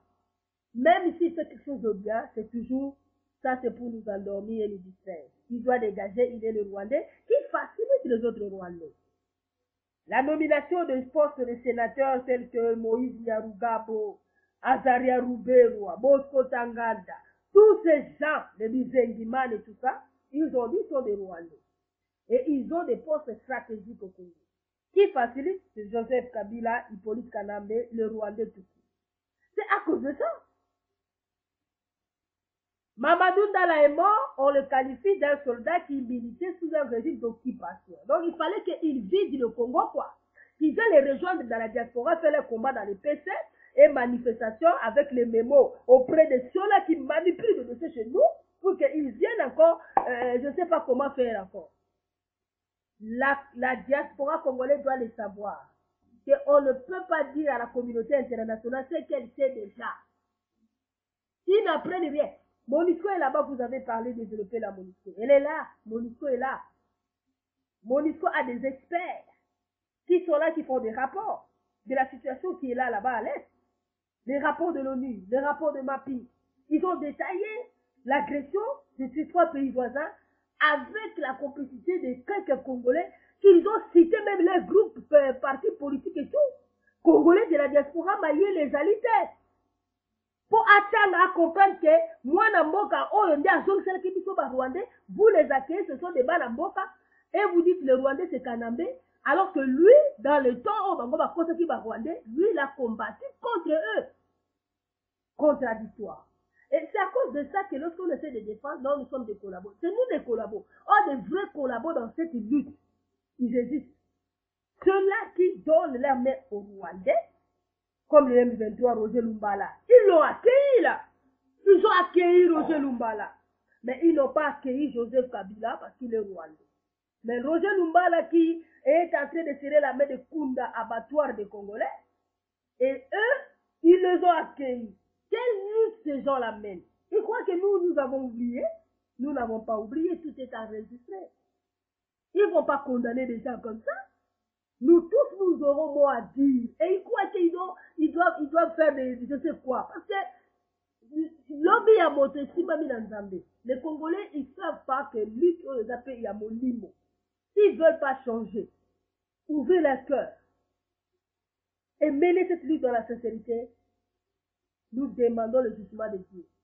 Parce que, M. Marcel Kanga, moi, ma question était seulement, est-ce que vous êtes conscient que la diaspora congolaise voit en Kabila le Rwandais qui facilite toutes ces nominations des Rwandais là-bas au poste stratégique et les nombreux accords qui facilitent les Rwandais après avoir été des criminels, demain ils en deviennent ceci, un dossier complexe que même moi-même quand je me mets à lui parler, je me renvoie encore confus parce que je trouve que les accords de Lusaka, de Sun City, tous ces politiciens qui sont là au Parlement, tout ça, ils ont comploté contre tous ces déséquilibres du pays, mais le tout, c'est dans la tête de Joseph Kabila. C'est ça que nous avons dit, ça c'est être animé de mauvaise foi. Il faut condamner Kabila, condamner aussi tous les autres. Mais si c'est pour que lui seul, nous ne sommes pas d'accord. Et c'est à cause de ça que nous sommes qualifiés de collaborer. Donc, avec ma collaboration, nous avançons l'argument que le Congo doit revenir à la raison. Monsieur Kanga, par rapport à ce qui se passe là-bas, la mort de Mamadou Ndala, ils ont dit qu'il a combattu sous un régime d'occupation moyennant Joseph Kabila. Alors que l'occupation, nous le voyons sur notre langue. Dites-moi qu'est-ce que vous en pensez. Je vous renvoie la parole.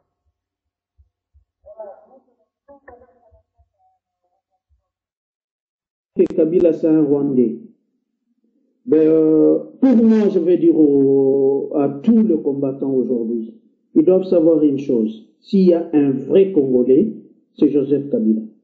Parce qu'il se bat pour son pays. Chaque jour, il a été humilié jusqu'au bout de sa personnalité. Je crois que diriger, c'est quelque chose de plus contraignant que je n'ai jamais vu depuis toute mon existence. Ce garçon a enduré beaucoup de choses et qu'il s'est bâti, il n'a jamais dit baisser les mains pour dire j'en ai marre, je vais partir. Non. c'est nous qui ne sommes pas des vrais Congolais. Parce que nous ne nous soucions pas de notre population. Nous devons savoir ça, que nous ne sommes pas des vrais Congolais. Je vais vous donner un exemple, chaque exemple, pour que vous voyez qui est plus vrai Congolais que Joseph Kabila. Je vais commencer par Mbemba. Mbemba, c'est la première personne qui a donné des grades à des officiers ougandais.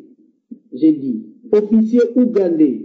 Si vous voulez voir, allez sur le site du MLC, de site militaire, vous verrez que les MLC avaient des officiers ougandais qui a donné des postes pour qu'ils réintègrent l'armée congolaise. Ça, c'est un.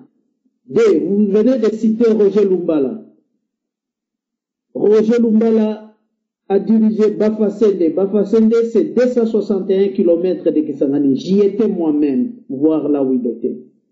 Et quand il était là, il a dirigé plus que Museveni. Et il avait des officiers ougandais qui mettaient l'or dans les poches soufflées de leur tenue militaire. L'or était plein.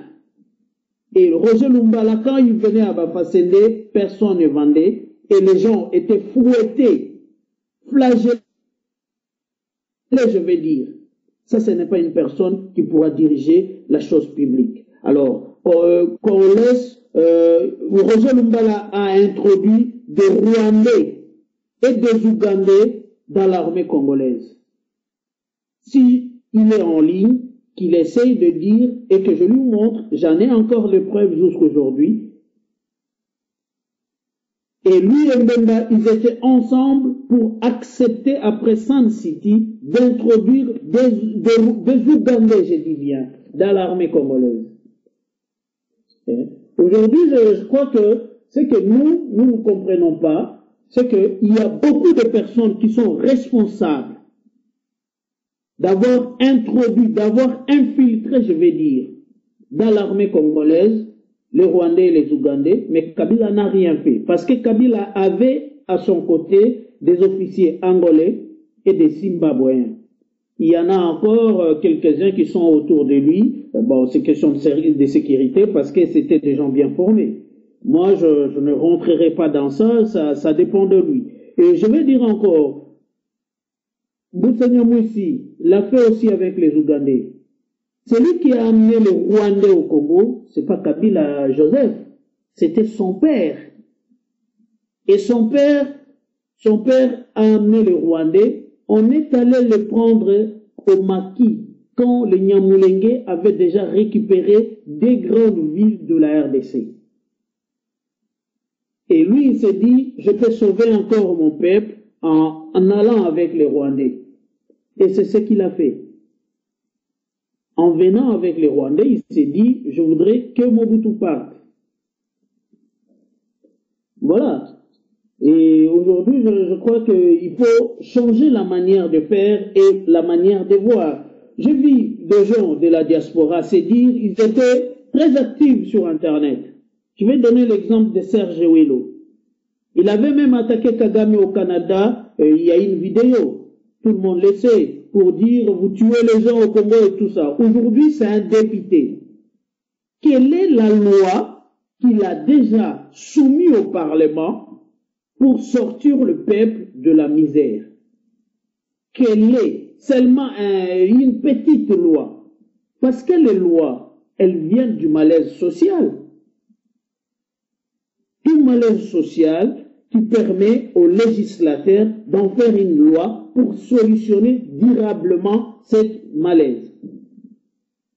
Il y en a beaucoup de gens de la diaspora qui sont aujourd'hui là au Congo. Quel est le type de loi qu'ils ont déjà produit? Je ne le vois pas. Alors aujourd'hui que la diaspora, je ne sais pas, il y a beaucoup de gens qui veulent parler des choses sans rien dire pour moi. Je crois qu'ils sont en train de parler sans rien dire.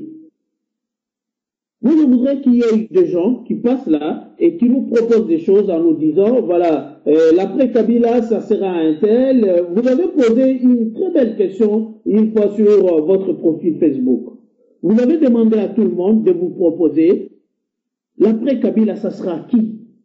Il n'y a personne qui a cité. Moi, je voudrais aussi que vous posiez encore sur votre profil, qu'est-ce que les gens proposent pour repousser la misère sociale au Congo? Qu'on voit des propositions. Parce que, en disant être opposant, c'est bien. Critiquer, c'est trop facile. Mais aujourd'hui, être opposant, on ne s'oppose pas à une personne, on s'oppose au système politique de la place. Alors, proposer une alternative, proposer une alternative, c'est proposer des choses qui peuvent être qui peuvent se faire concrètement pour améliorer les conditions de nos populations. Pas crier, pas marcher sur la route, parce que ça ne changera rien. Ça ne changera rien. Et ce que les gens ignorent est que nous, notre problème, c'est pas crier. J'ai toujours dit que je suis un militant. Je ne préfère pas combattant parce que je crois que nous sommes en train de nous confondre avec des voyous. Des voyous, pourquoi? Parce que je crois que réclamer une chose, c'est pas être violent.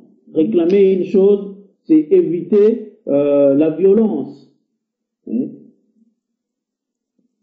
C'est ça le problème. Vous devez comprendre que réclamer une chose, c'est pas voilà, c'est pas crier, c'est pas insulter les gens comme on le fait. Chez nous, quand tu n'es pas pour, tu es collabo. Et tu ne peux pas. Les gens se disent démocrates, mais ils ne peuvent pas supporter que les autres aient une autre opinion que le leur. Alors, on a des jeunes des dictateurs. C'est ça le problème. Et notre problème, c'est ça. On n'est pas à mesure d'avoir des arguments.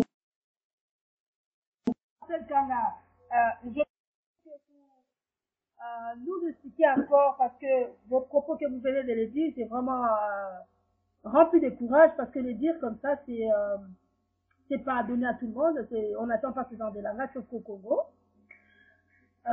J'ai même balancé cela sur le réseau pour essayer d'attirer l'attention aux gens de vous suivre. Et j'ai écrit votre propos disant qu'il n'y a pas plus Congolais que Joseph Kabila qui combat jour et nuit pour le pays. Vous savez, de tels propos, certains de la diaspora vont carrément vous qualifier de collabos. Mais moi, je sais que vous ne l'êtes pas, vous faites votre analyse. Alors, est-ce que vous pouvez nous dire, franchement, parce que par rapport aux accords signés, parce que moi je ne sais que dire ce que j'attends parler des Congolais de la diaspora, je suis côtoyée par beaucoup de gens, et j'écoute un peu beaucoup aussi. Alors, il y a de ces gens qui sont quand même de dire, si Kabila était vraiment Congolais, ou il aimait les Congolais, comment se fait-il qu'il tourne ses victoires en défaite? C'est-à-dire, l'armée a combattu.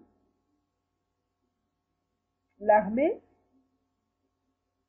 a défendu la nation et a vaincu le fameux CNDP qui devient M23 par la circonstance de l'arrestation de Bosco Tanganda. Moi, je tiens toujours à le dire comme ça parce que je me rappelle comment ils ont introduit leur M23 là. C'était dans cette circonstance-là. Avec Bosco Tanganda, nous tous nous avons mobilisé pour dire qu'il doit répondre et aller embrasser sa chambre à la CPI. Bon, ce qui est fait est déjà fait. Le M23 s'est réuni pour que plus tard, on exige la solution politique. Mais quelle solution politique? Ils étaient déjà des politiciens. Ils étaient dans le Parlement ou la majorité présidentielle. Ils étaient là. Ils ont été amnistiés le 23 mars 2009. Alors, s'il faut toujours reprendre les mêmes méthodes, c'est-à-dire ça ne marche plus. Ça ne marche plus. Il est temps que ces gens comprennent que nous avons compris qui ils sont et leurs intentions, leurs motivations. Il n'y a rien à se voiler la face. Quand il y a la lutte, nous devons la lutter et la mener jusqu'au bout. S'ils en fassent des morts, tant pis, on en fera autant chez eux aussi. Parce que le militaire ont combattu et ils ont fait aussi de morts dans leur camp. C'est clair, parce que c'est la guerre. Alors, Monsieur Marcel Kanga, le gens reproche à Joseph, comment se fait-il qu'il signe des accords? Ces accords font en sorte qu'on puisse amnistier ces éléments-là. Et que tous ces gens sont dans les postes stratégiques. Surtout la nomination de M. Zimana, chef de la police nationale. il est soupçonné d'origine, donc il n'est pas soupçonné, mais il est d'origine rwandaise. S'il était né au Congo, je ne sais pas. La constitution congolaise, qui dit-elle, je ne sais pas, mais en attendant, l'actuel combat, c'est que le Rwanda nous agresse, et particulièrement les Tutsis. Ça, c'est clair, il faut se le dire. Donc, c'est à cause de toutes ces accusations que les gens se disent que non, Joseph est en train de faciliter tous ces éléments. Maintenant que vous dites qu'il n'y a pas plus Congolais que Joseph Kabila, par rapport à tous ces gens que vous avez cités, nous savons que la liste est longue, hein, et qu'il n'y a pas plus Congolais que lui qui combat jour et nuit pour le Congo, eh bien, il faut avoir vraiment des arguments assez pour essayer de défendre cette thèse-là, parce que c'est fort. Et deuxièmement, j'aimerais quand même savoir pourquoi, si réellement il est Congolais, comme vous le dites, parce que jusque-là, on est seulement dans des accusations qu'il n'est pas Congolais, c'est tout cela, parce que rien n'est justifié officiellement. Bon, si réellement il est Congolais, comment se fait-il qu'il accepte que les hommes, c'est-à-dire l'armée nationale, ne soient pas républicaines, et que cette armée ne concerne que des gens qui sont là pour être infiltrés par les autres et exposer nos vaillants guerriers. Parce que nos vaillants guerriers doivent être protégés et doivent être exposés. Même dans la Bible, il y en a. David, quand il a voulu tuer le mari de Bathsheba, la femme qu'il avait fait adultère avec, il a dit à son général, vas-y, envoie Uri les Hétiens, va les placer dans les places défendues pour les guerriers. C'est-à-dire que ce sont des places très dangereuses où les ennemis contrôlent parfaitement ce côté-là. Et David, pour se débarrasser de, pour se débarrasser de son rival Uri, il dira à son général, place-le dans cet endroit-là, laisse-le là, il va se faire abattre par les ennemis. C'est une mort par préméditation, et Dieu avait vu toute la scène, il a défendu la mémoire de Uri. Maintenant, qu'est-ce que je veux dire par là? Dans cette histoire, on n'a pas besoin simplement de la Bible pour s'en inspirer. Dans chaque combat, il est important de préserver ce qui vous sont chers par rapport à leur lutte. C'est comme dans un football. Hein? C'est comme dans un football, l'équipe de football. Vous avez des attaquants, vous avez des défenseurs, vous avez des gardiens. Hein? Bon. C'est-à-dire, vous avez des boucliers, vous avez... Chaque joueur a sa façon de jouer. Et tous ces tendances qui se reconnaissent par leur importance, leurs compétences, ils doivent se protéger. David savait cette notion-là. Et quand il a fait ça, Dieu l'a reproché. Alors, ce qu'on reproche maintenant à Joseph, c'est quoi? Comment se fait-il tous ces guerriers sont assassinés comme ça lâchement par des circonstances qui fait que ces ennemis maintenant en profitent pour dire Kabila a encore sacrifié Mamadou Ndala. Et Général Bouzamabé, la même chose il paraîtrait, comme il le dit. Bon, pour nous, ce n'est pas parce que nous le croyons. Hein. Nous analysons quand même sur le dossier. Monsieur Marcel Kanga, dites-nous où vraiment ça vous fait dire avec courage, audace, que plus Congolais que lui n'existe pas avec toutes ces nominations de postes. Est-ce que vous avez une raison de plus pour déceler cela et expliquer à la diaspora ce qui se passe au pays et de ces nominations de tous ces outils qui contrôlent les institutions et de tous les autres? Est-ce qu'il y a encore une autre main invisible qui commande Joseph et que cette occupation, parce qu'ils disent que la RDC est occupée sous Joseph Kabila le Rwandais. Donc, comme il est le Rwandais et que le Rwandais dirige, donc c'était l'empire Ima. Est-ce qu'il n'a pas apprécié plutôt cet empire Ima de se produire, ou bien il est en train de consolider? Et s'il est en train de consolider, il est là plus de 10 ans, comment se fait-il qu'il n'arrive pas à réussir? Alors que Moïse tombait pour sa sécession, il n'a pas attendu 10 ans. Voilà des choses comme ça qu'on analyse. Et M. Marcel Kanga, dites-nous, parce que la diaspora aimerait vous écouter dans cette bande. Cette vidéo, je vous renvoie la parole. Dire une chose. Les gens ignorent très souvent que si la paix est revenue à l'est du Congo, l'acteur de la paix, c'est Kabila. C'est Kabila Joseph. Je vais vous dire, la rébellion avec Kisangani, et à ce moment, il y avait les RCD Goma entre ses mains. Toute la partie de la province orientale, une partie de la province orientale était occupée par l'RCD Goma. Du côté de Beni, il y avait les RCD KML. Et à l'équateur, il y avait les MLC. Les gens doivent savoir, les MLC c'est Bemba. Parce qu'aujourd'hui, les gens ignorent très souvent. Vous savez, ce que je dis souvent, nous les Congolais, on oublie trop vite les choses. On oublie vraiment trop vite les choses. Et l'RCD Goma était de Goma jusqu'à Kisangani, une partie, il y avait les RCD KML, et il y avait encore du côté de Bafasende jusqu'à Izuro, les MLC de Roger Lumbala. Les pays étaient totalement divisés. Et pour aller seulement de Kisangani à Bafasende, qui est à 265 km, vous devriez payer un visa. Et il y avait la guerre. Joseph Kabila a accepté de donner des postes clés à la rébellion. Je vais citer les postes. Le chef d'état-major des forces terrestres venait du RCD Goma. Je ne vois pas un président au monde qui accepterait de donner la force terrestre, la défense, parce qu'au moment, il y avait Ondekane à la défense. La défense, il a donné la défense, les forces armées terrestres, c'est que les militaires le savent. Mais pour moi, je voyais déjà qu'un jour, la rébellion pouvait faire un coup d'État pour que Kabila parte. Il est l'exemple même. Il laisse le 1+4.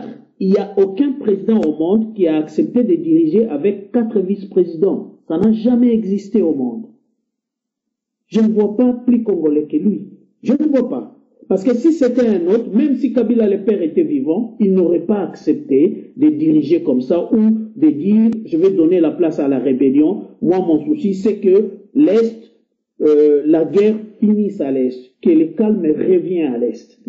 Est-ce qu'il y a un plus congolais que lui? Je vais donner un autre exemple simple. Nous, je vis sa femme accoucher au centre de santé à Kinshasa. Moi, ça m'a dépassé.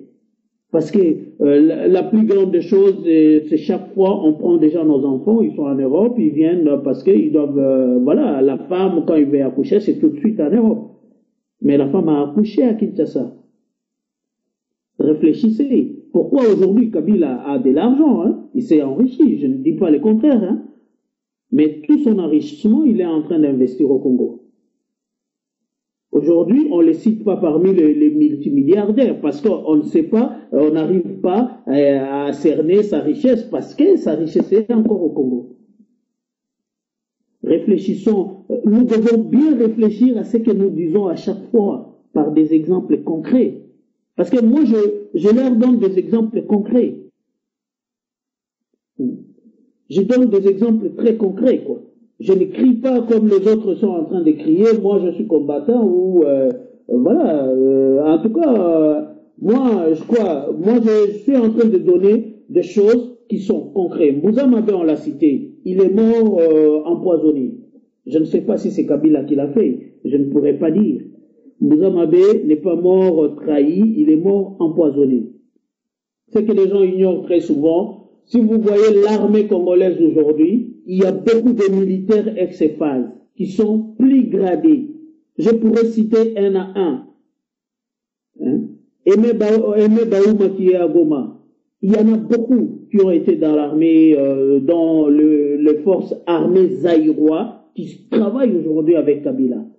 C'est quelqu'un qu'il faut dire chapeau. Si nous voyons les Kendo, les Kinkemulumba et tous les autres, qui ont travaillé, beaucoup qui ont travaillé avec Mobutu, qui travaillent aujourd'hui avec Kabila. Parce qu'il a voulu la conciliation. Il dit aux Congolais, travaillons ensemble.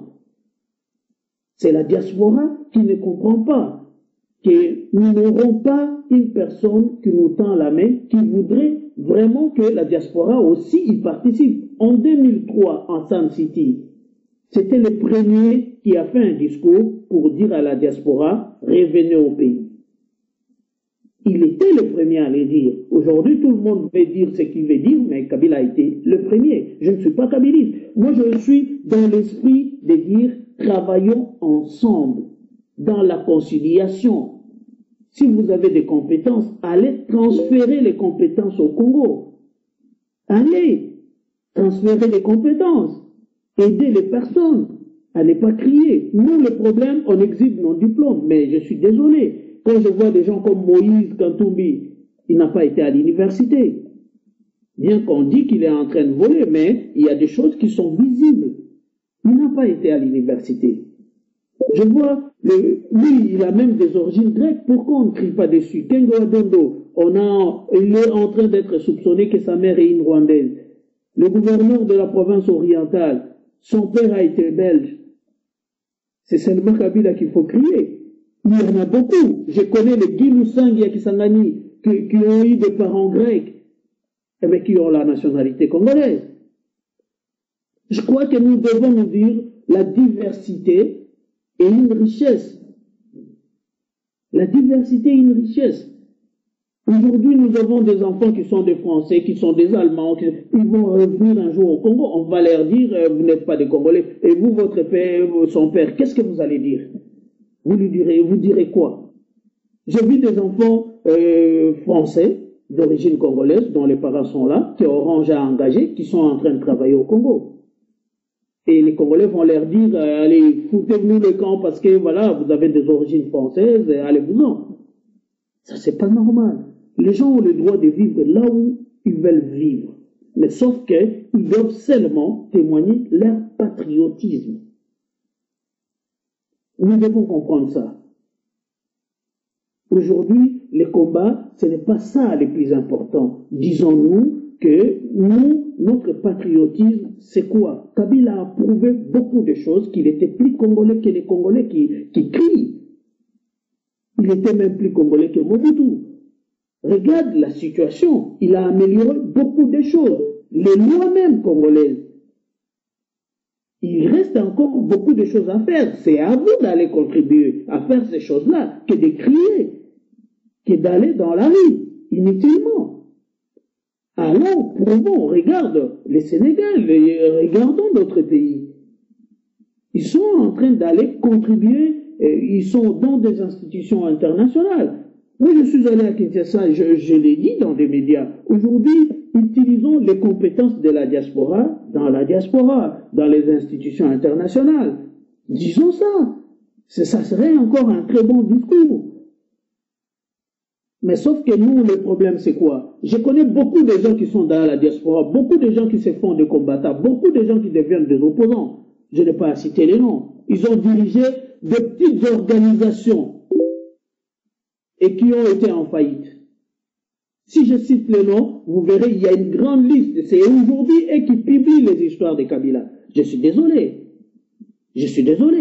J'aurais même cité une personne comme Freddy Moulongo. Il a dirigé ARCO, Association des radios communautaires du Congo. Où il est cette association? C'est la faillite. Mais c'est lui le premier à publier des histoires sur Kabila. Il a dirigé sa propre radio. J'ai vu des journalistes dans la misère. Et lui, qu'est-ce qu'il faisait? Qui se pose des questions, quoi. À un moment, il faut se dire, aujourd'hui, son ami qui était secrétaire à l'époque, qui est devenu ministre de la Santé aujourd'hui. Moi, j'étais secrétaire adjoint. Je connais comment il a dirigé. Il y en a beaucoup de personnes que je peux citer. Aujourd'hui, ce qui devait se faire, c'est se taire, quoi. Et c'est dire à un moment, on n'a pas été à la hauteur. Même Mbemba. Moi, j'avais dit aux gens, j'ai vu Mbemba diriger Sibé Zahir. Qui a causé la faillite des Sibé? C'était Mbemba. C'est pas une personne qui pourrait gérer tout un pays. Parce qu'il n'a même pas été à la hauteur de gérer une petite structure.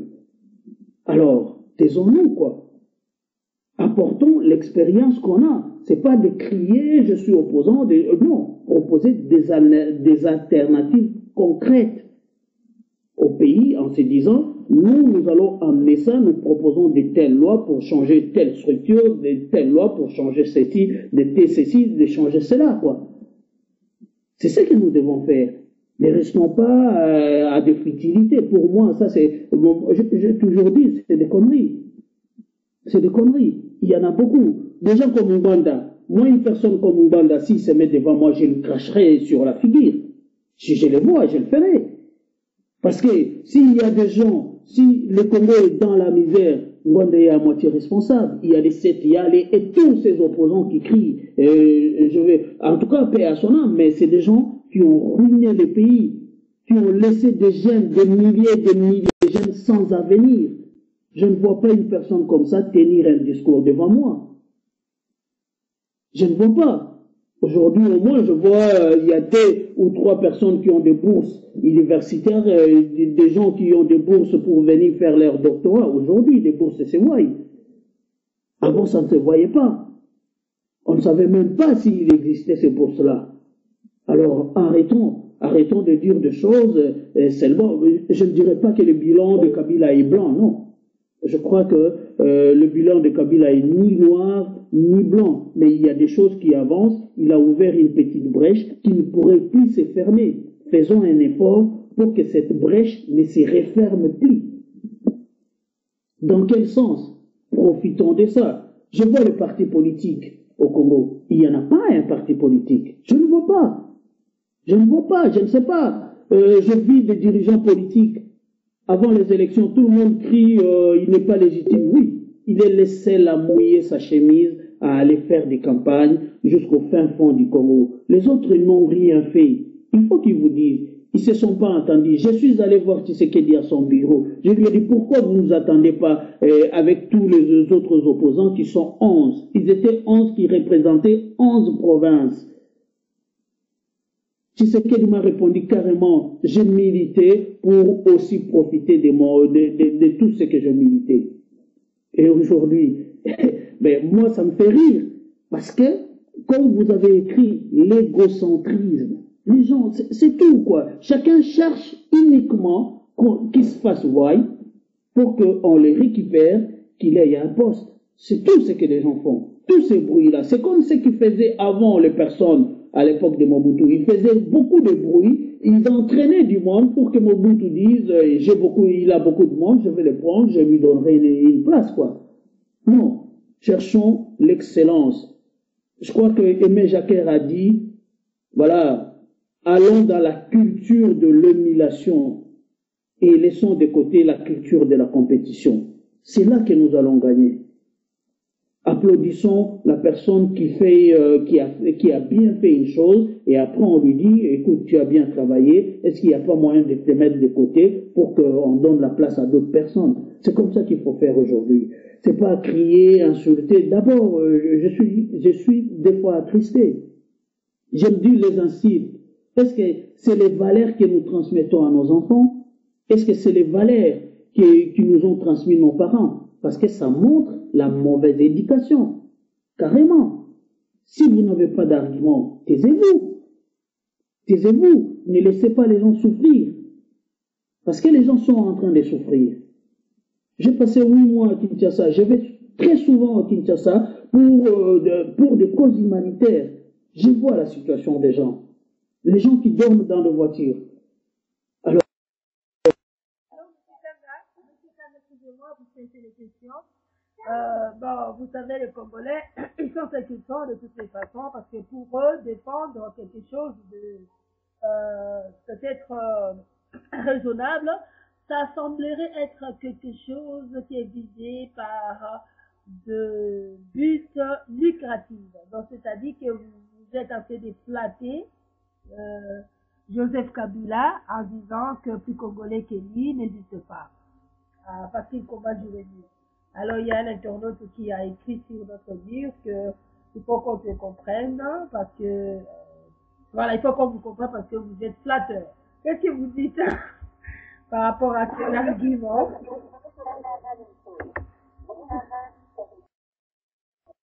Je vis en Europe depuis 10 ans, je travaille avec mon argent que je fais mon association, avec mon argent que je finance des associations. Je n'ai jamais réussi un seul rond du gouvernement français, même pas du gouvernement congolais.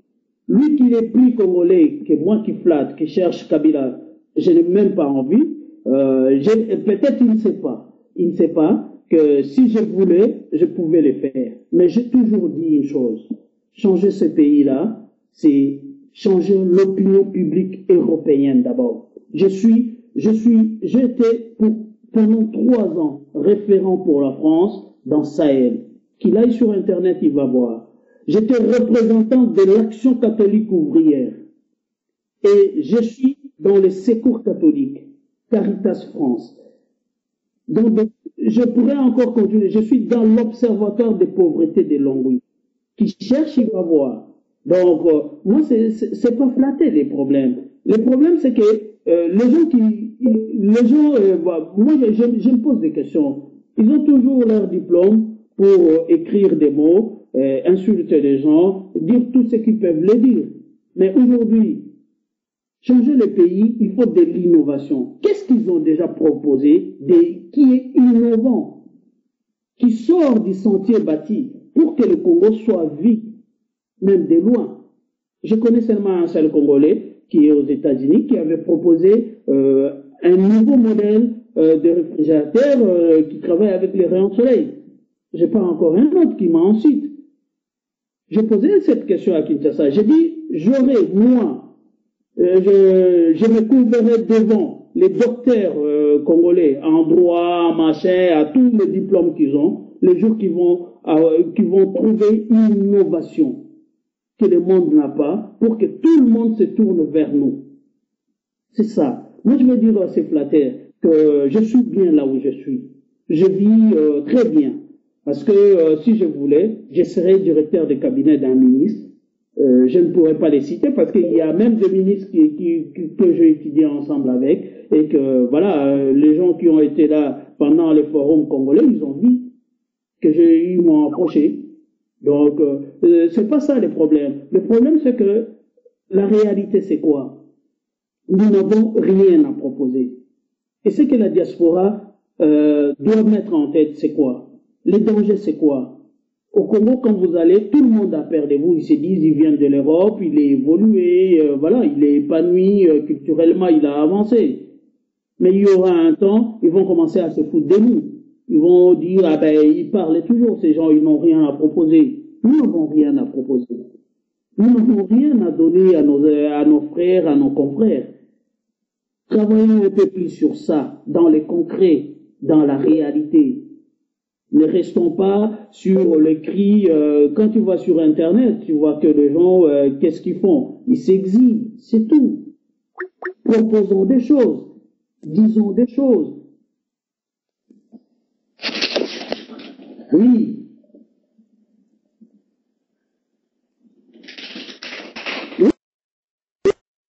Oui, allô, bonsoir. Allô, c'est la radio Africa, c'est qui à l'appareil? Hello. Bonsoir, Mac Big. Vous voulez dire quelque chose? Oui, bonsoir. Nous sommes en direct pour parler de la mort de Mamadou Ndala et de la diaspora. Vous avez suivi l'émission ou pas? Parce que vous avez appelé.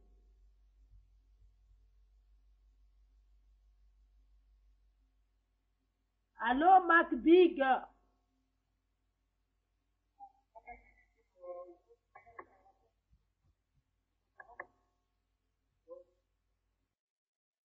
Oui, c'est qui a fait savoir.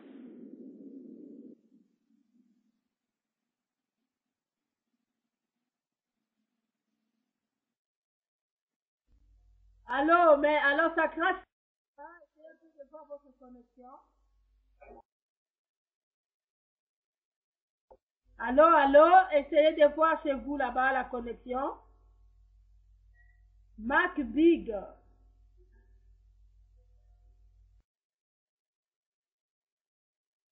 Il parle. Voilà, il a un problème de connexion, je pense. Il a un problème avec cet appel, voilà. Donc, je ne sais pas s'il appelle via les portables ou comment. Il a vu l'annonce de Paris sur ma page Facebook. Voilà, c'est ça qu'il essayait de dire. Et certainement, c'est à cause de ça qu'il veut dire quelque chose peut-être. Mais bon, voilà. On attend. Monsieur Marcel Kanga, en attendant, si on peut mettre une musique, hein.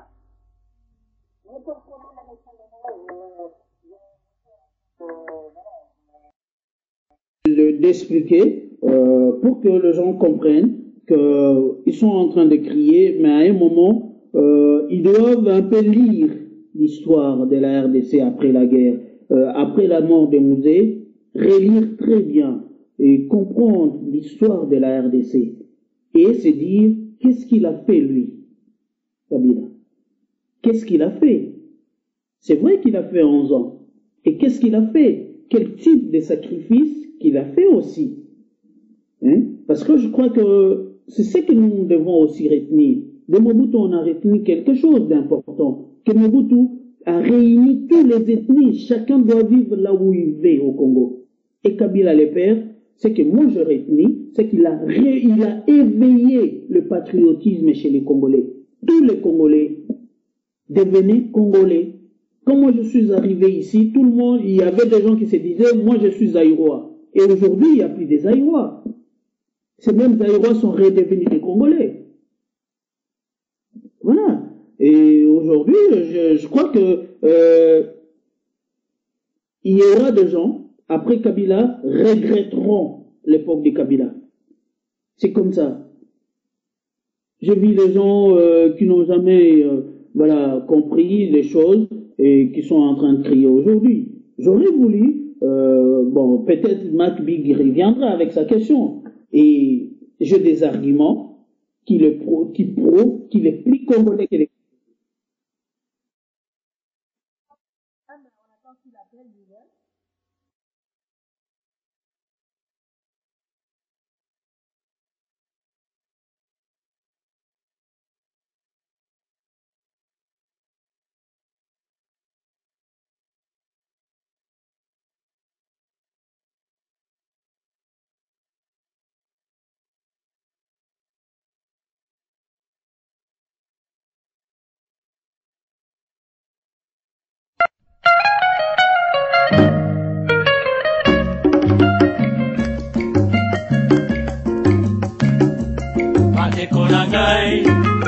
Congo lelo Congo monene lelo vraiment tomoni na miso na ndenge mboka Congo ebongi